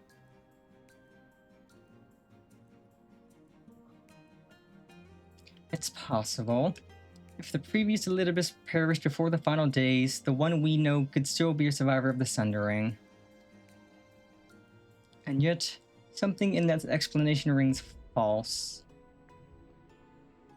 I will remain for a time. I would not abandon my attempts to revive the device so soon.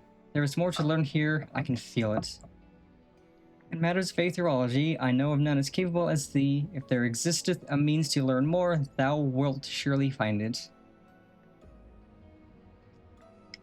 Whilst thou art thus engaged, we shall attend to matters on the surface.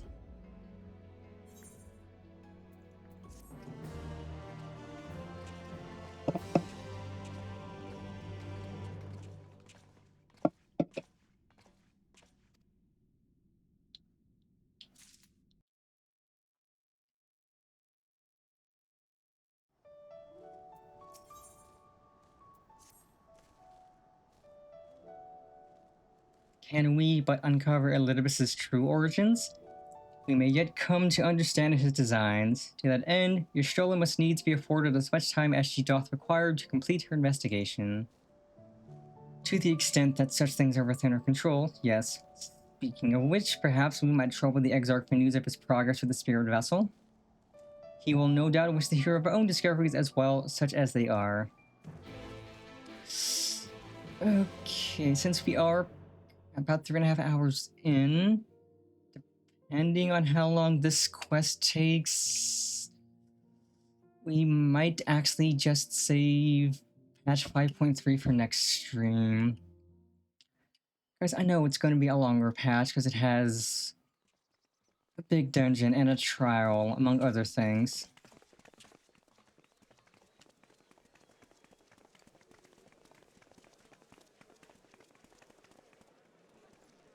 Dare I ask what's going on? Ah, excellent timing. For me, in any case. We have a problem. The vast majority of those gathered here are presently in the employ of the Guard or else one of the facets, and no longer wish to be so. In principle, all are free to change vocation at any time, but a city does require a certain number of people in these positions if it is to continue to function. For the moment, I have asked them to postpone resignation until such time as replacement can be found. As you may have surmised, we have the Warrior of Light to thank for this. It's you! The Warrior of Darkness!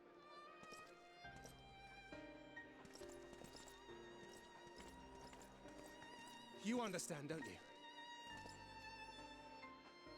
Someone's going to have to look after this place once you're gone. We just want to be ready to do our bit when the time comes. And not only here, but everywhere. Which is why we've got to get out there and lend a hand to those in need. That's what you did, isn't it?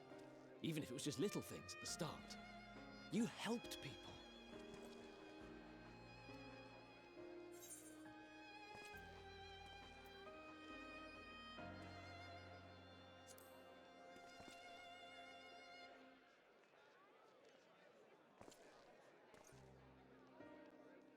And we're trying to do the same. We may have our sky back, but there's no shortage of people who still need help. If we follow in your footsteps, then I choose to believe we too can be heroes one day, even warriors of light.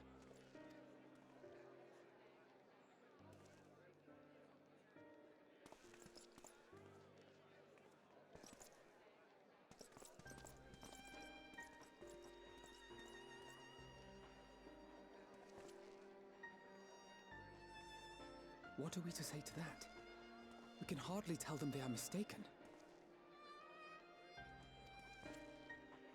They seek but to do good, as you have.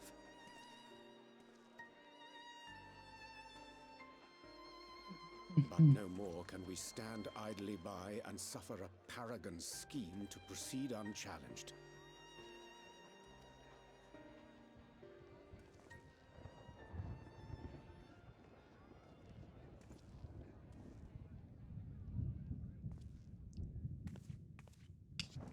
Eh?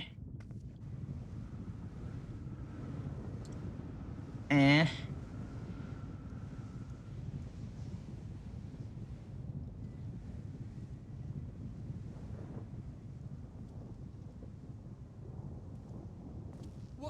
What's happening to the sky?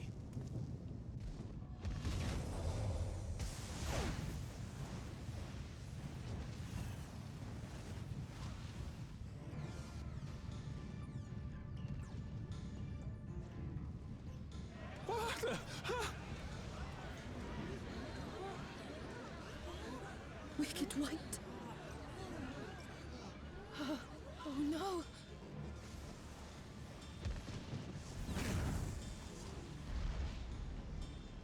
By the 12. A star shower.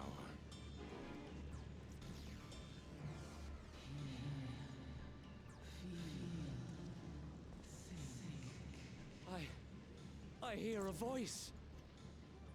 You and all? Then why does it feel like it's inside my head? Hear? Feel? Think? I hear it. Oh, boy. Me too. Did I not tell you, my friends? You are warriors of light!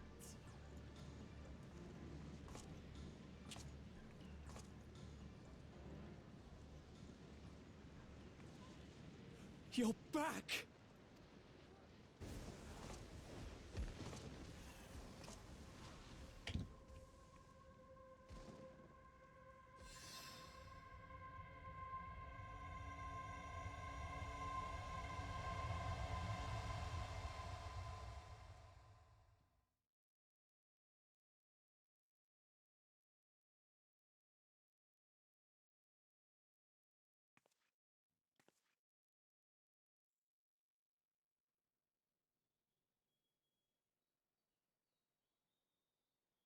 What you hear is the voice of light itself, and it has blessed you with its power! Welcome to the fold! I'm a warrior of light. I've been chosen? Can it be? Me, a hero?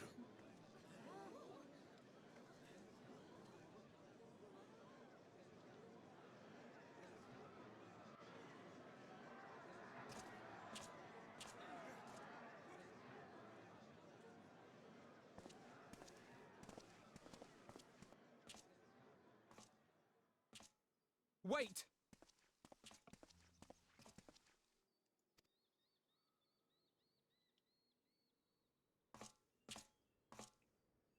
The falling stars, were they your doing? And why do you need warriors of light? What, am I to reveal my plans simply because you asked? Nay, I think not. Though the stars, I acknowledge mine. A convenient illusion, apt to awaken what little is left of the power that once resided in your sundered souls.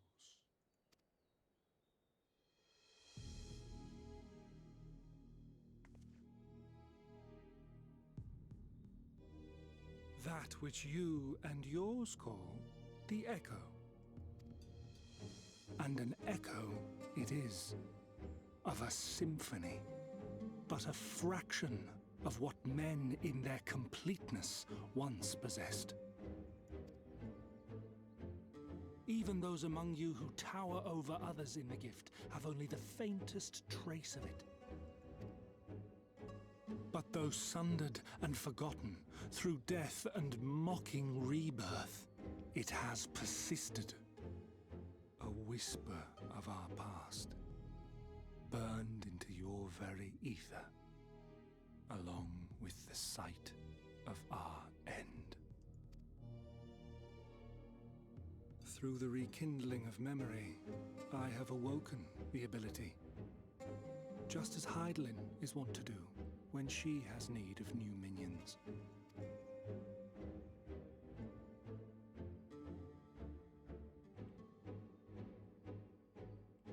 The Echo hath ever been thought a gift from Heidelin, a boon granted solely to her chosen.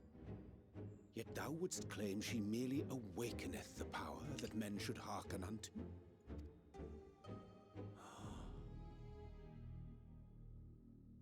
Her voice.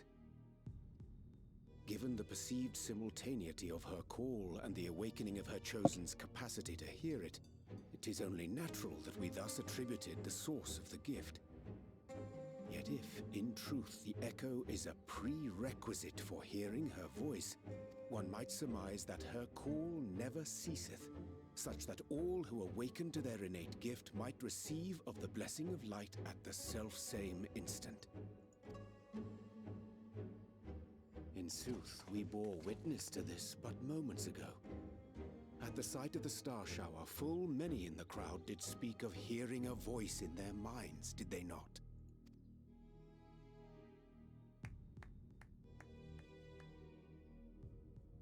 Just so. And whenever Heidelin has need of new servants, she is quick to pluck comets from the heavens or create illusions of the same. Why then didst thou conjure this vision, full knowing that thine age-old foe would thus claim those awakened to the gift? foe? You must be mistaken. As you see, I am a warrior of light. And together with my comrades in arms, I shall save the world. Just like you.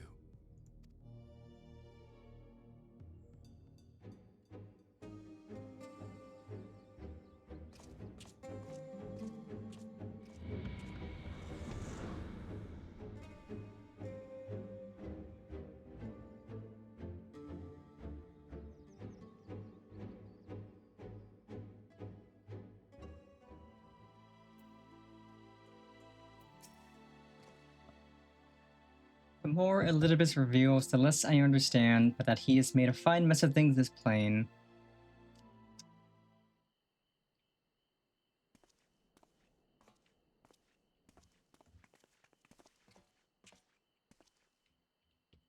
He is gone then.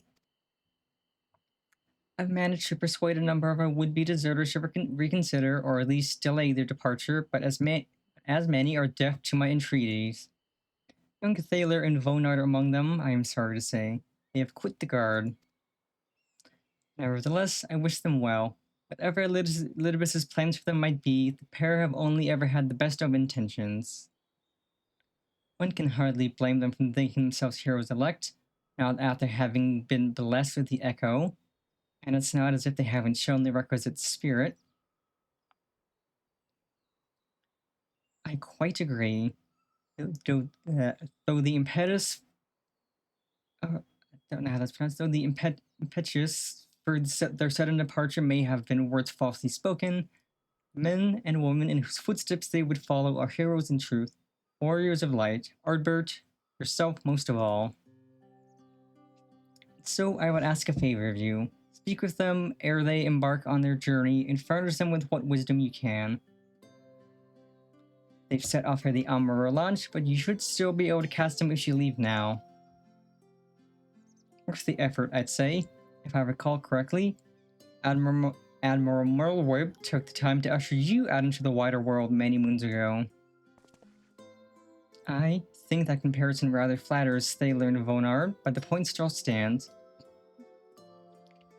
They would doubtless be greatly encouraged were the Warrior of Darkness herself to see them off. If thou art willing, I prithee go. Thou mayest safely leave the task of unfolding that which did transpire at Anamnesis to us.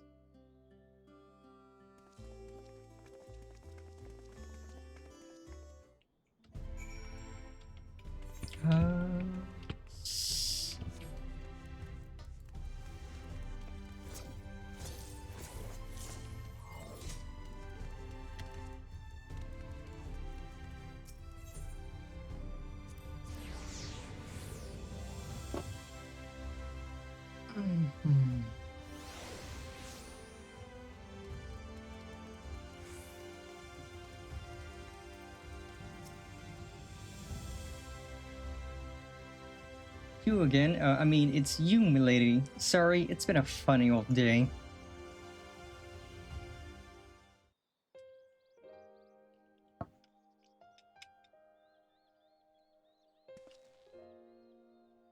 You can be sure we'll take those words to heart.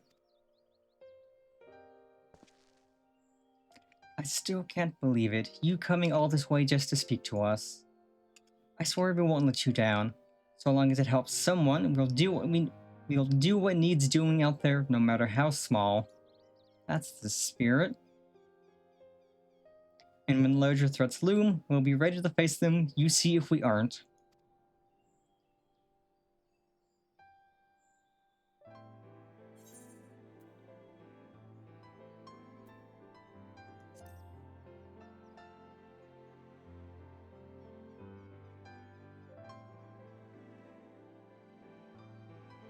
We will be off then. Farewell, Warrior of Darkness, and thank you.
Thank you for making the effort.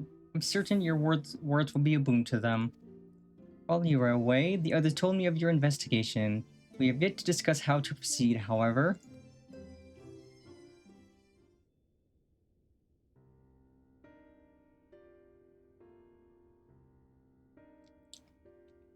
While your findings in Anamnesis and Nider do raise important questions as to the identity of our adversary, we are no closer to discerning his design, nor do I know of any other potential avenue of investigation. For which reason, we must needs trust to Yashola's ingenuity and wait for her efforts to revive the Ancient's device to bear fruit. What if I were to attempt to follow the emissary? Elusive as he is, his plan compels him to court public attention. He shouldn't be impossible to find. Especially for one of your experience, it does seem worth the attempt. Then I'll come with you, safety in numbers. In combat, perhaps, but where stealth is required, the opposite is true. Happily, I don't plan on getting myself caught, so you've no need to worry. I can speak. Nor do I intend to vanish for moons on end. We still have the empty to attend to, don't we? Alright, then I look forward to your return. And it sounds like the rest of us should avoid doing anything which might prompt Elidibus to look too closely at our movements. Insofar as it's possible, I recommend we limit our activities to the Crystarium. Speaking of which, Exarch, might I ask if you made any progress with the spirit vessel? Of course. We are presently studying the principles underpinning memory transference and, I believe, nearing the requisite level of understanding. Less hearteningly, practical trials of transference methods suited for use with the vessel have yet to yield satisfactory results, to put it mildly. But there are still many promising possibilities we have yet to test.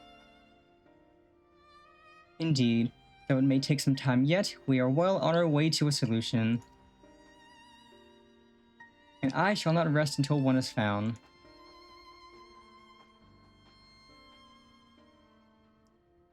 Though we are all grateful for thine unstinting efforts, thou needst not labor to the exclusion of all else. If it would serve to lighten thy burden, however little, I should gladly offer mine assistance. Quite. I, for my part, will do what I can to ensure that the Crystarium continues to run smoothly in spite of recent disruptions. And perhaps I could help? There must be something I can do, even if it's just guard duty.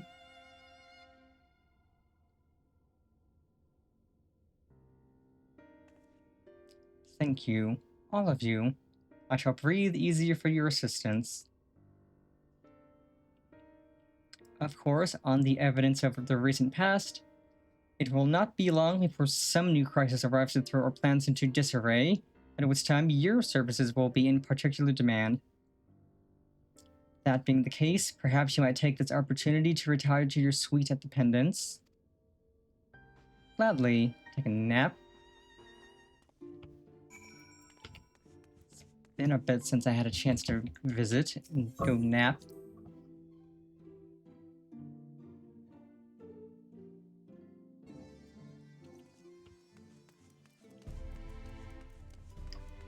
Loose-skidoo, you can too.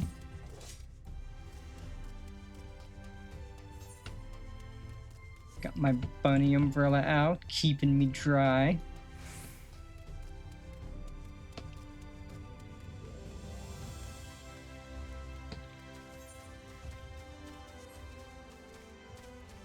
And yeah, turning this quest in will be the last for today, because if we did 5.3, that would be at least another 5 hours tacked onto the stream, and I don't want to do a 9-hour stream today.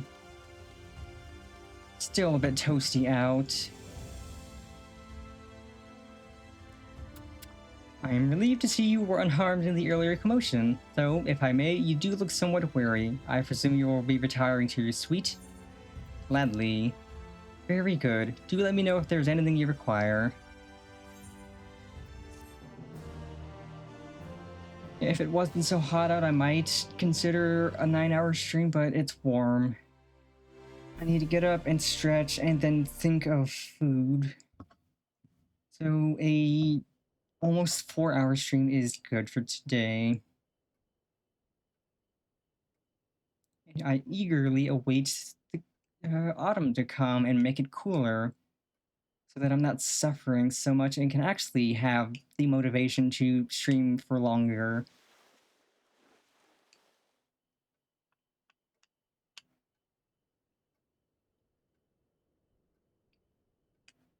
So next stream, like next actual stream we're doing on Tuesday is going to be probably long, considering what we're doing. And I will get that schedule posted up once I finish stream.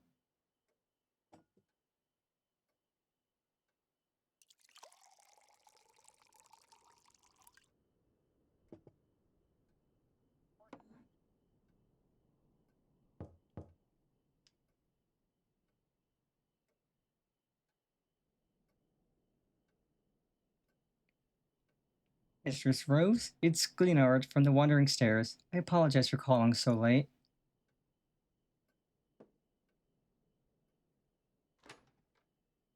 A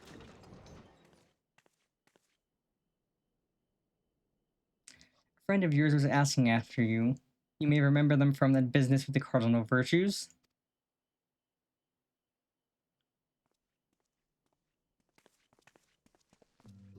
Hey, you, bro, let's go. How you doing? What charming accommodations.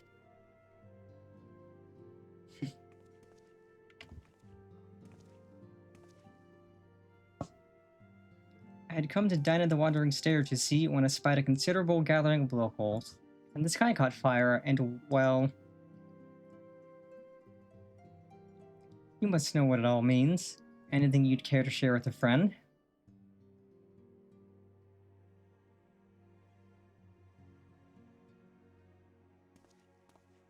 Sussy business is what's afoot.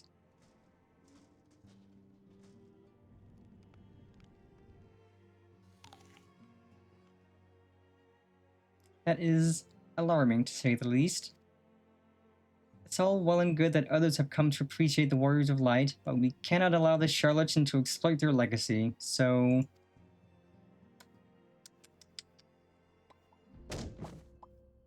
Yes, why not? We shall reform the indomitable duo that is Reek and Panifer and put an end to this to his shenanigans. I mean, I like the sound of that.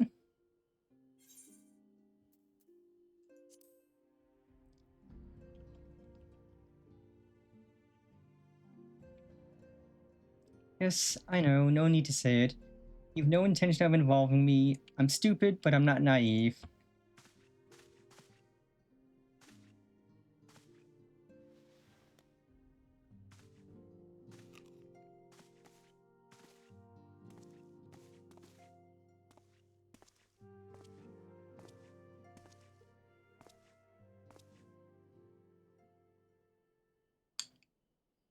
You're the better hunter, and the better person besides. I'm reminded of Brenda Ray, though that's hardly a surprise, is it? For her sake, for all of theirs, show this pretender what it truly means to be a hero. You've got it, my guy. Can do, will do.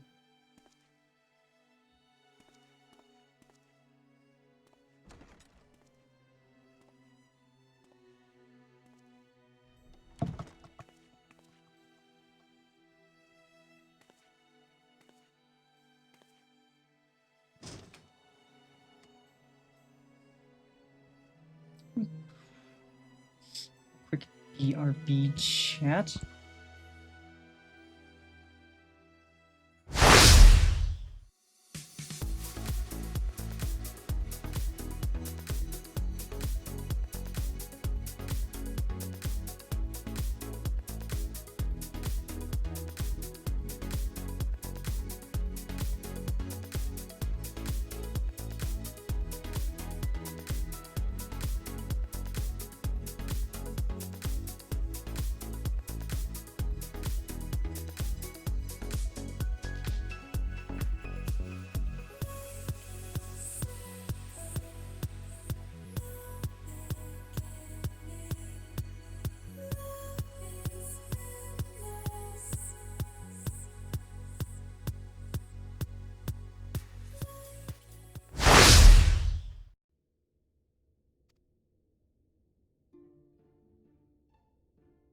If I cannot imbue the infernal thing with my power via magical means, we may need to devise a way to infuse the vessel with my blood after all.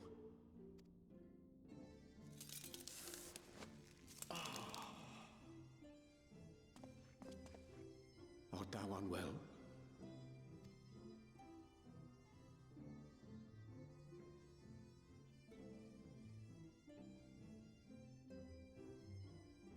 Or perhaps a brief respite? It wouldn't do to overtax yourself.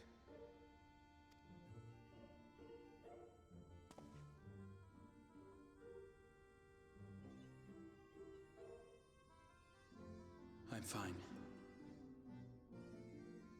You sure about that? You don't sound fine. Especially when I have a stake in the outcome.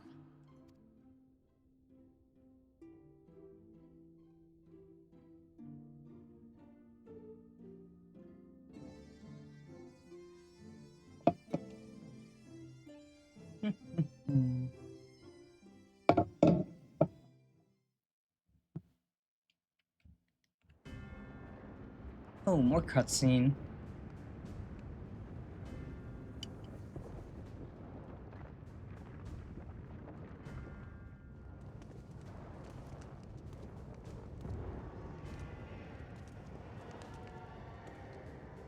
I thought this was gonna be more final days, but no, this is. Wait.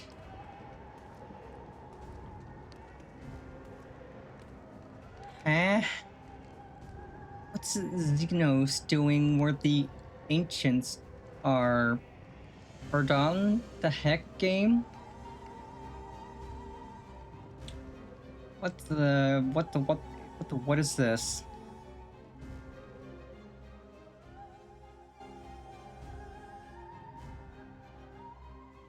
Eh. Oh, he's dreaming. I was like, what? Dream again.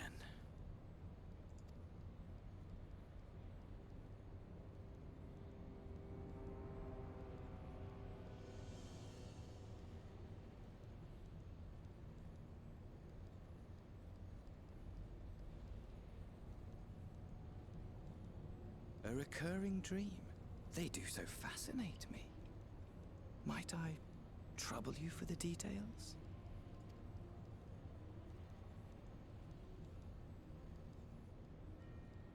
I have always dreamed of it.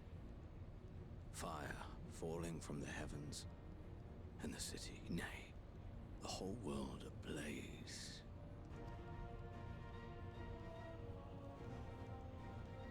Indeed. Could Emmett Selk have found a way? Precious few possess memories of the final days. The final days?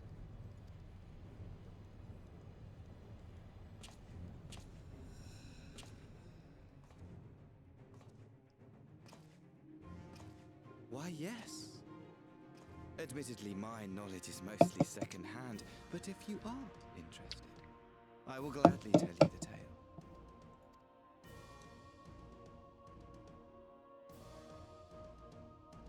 The tale of the world's end.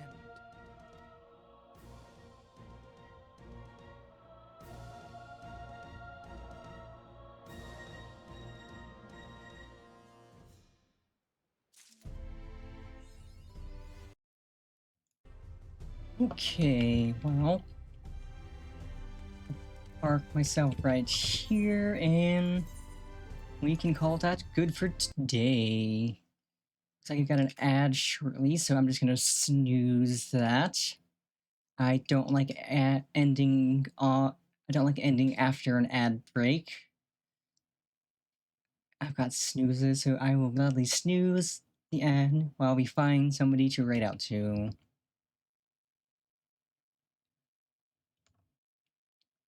So, pop in. Pop. But that was a terribly fun stream. So much fun. And so much lore goodness. Now comes the other fun part of the stream. Rating. Gotta see who is live on Twitch doing something interesting. So let's see, we've got some date everything, some just chatting, some Wandering Village, more chatting, Resident Evil 4, Art, War Thunder, Coral Island, Horse Game, and I did try Uma Musume. It's actually really fun.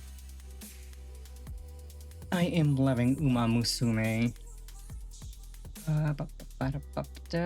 Silent Hill 4, Mario Kart World, Dungeons and Dragons, Nido, more Uma Musume, some WoW, some Peak, more art, Honkai Star Rail, more Peak. Lots of people doing lots of things. Let's see. That is right into Rummy the Boss. Rummy is cool. She's playing Date Everything. That's a pretty cool game.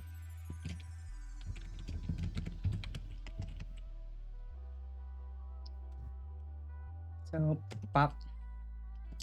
So, as always, my lovely catfish, I hope you have a fantastic rest of your Sunday. Start to your week, and remember, Big Sis loves you always.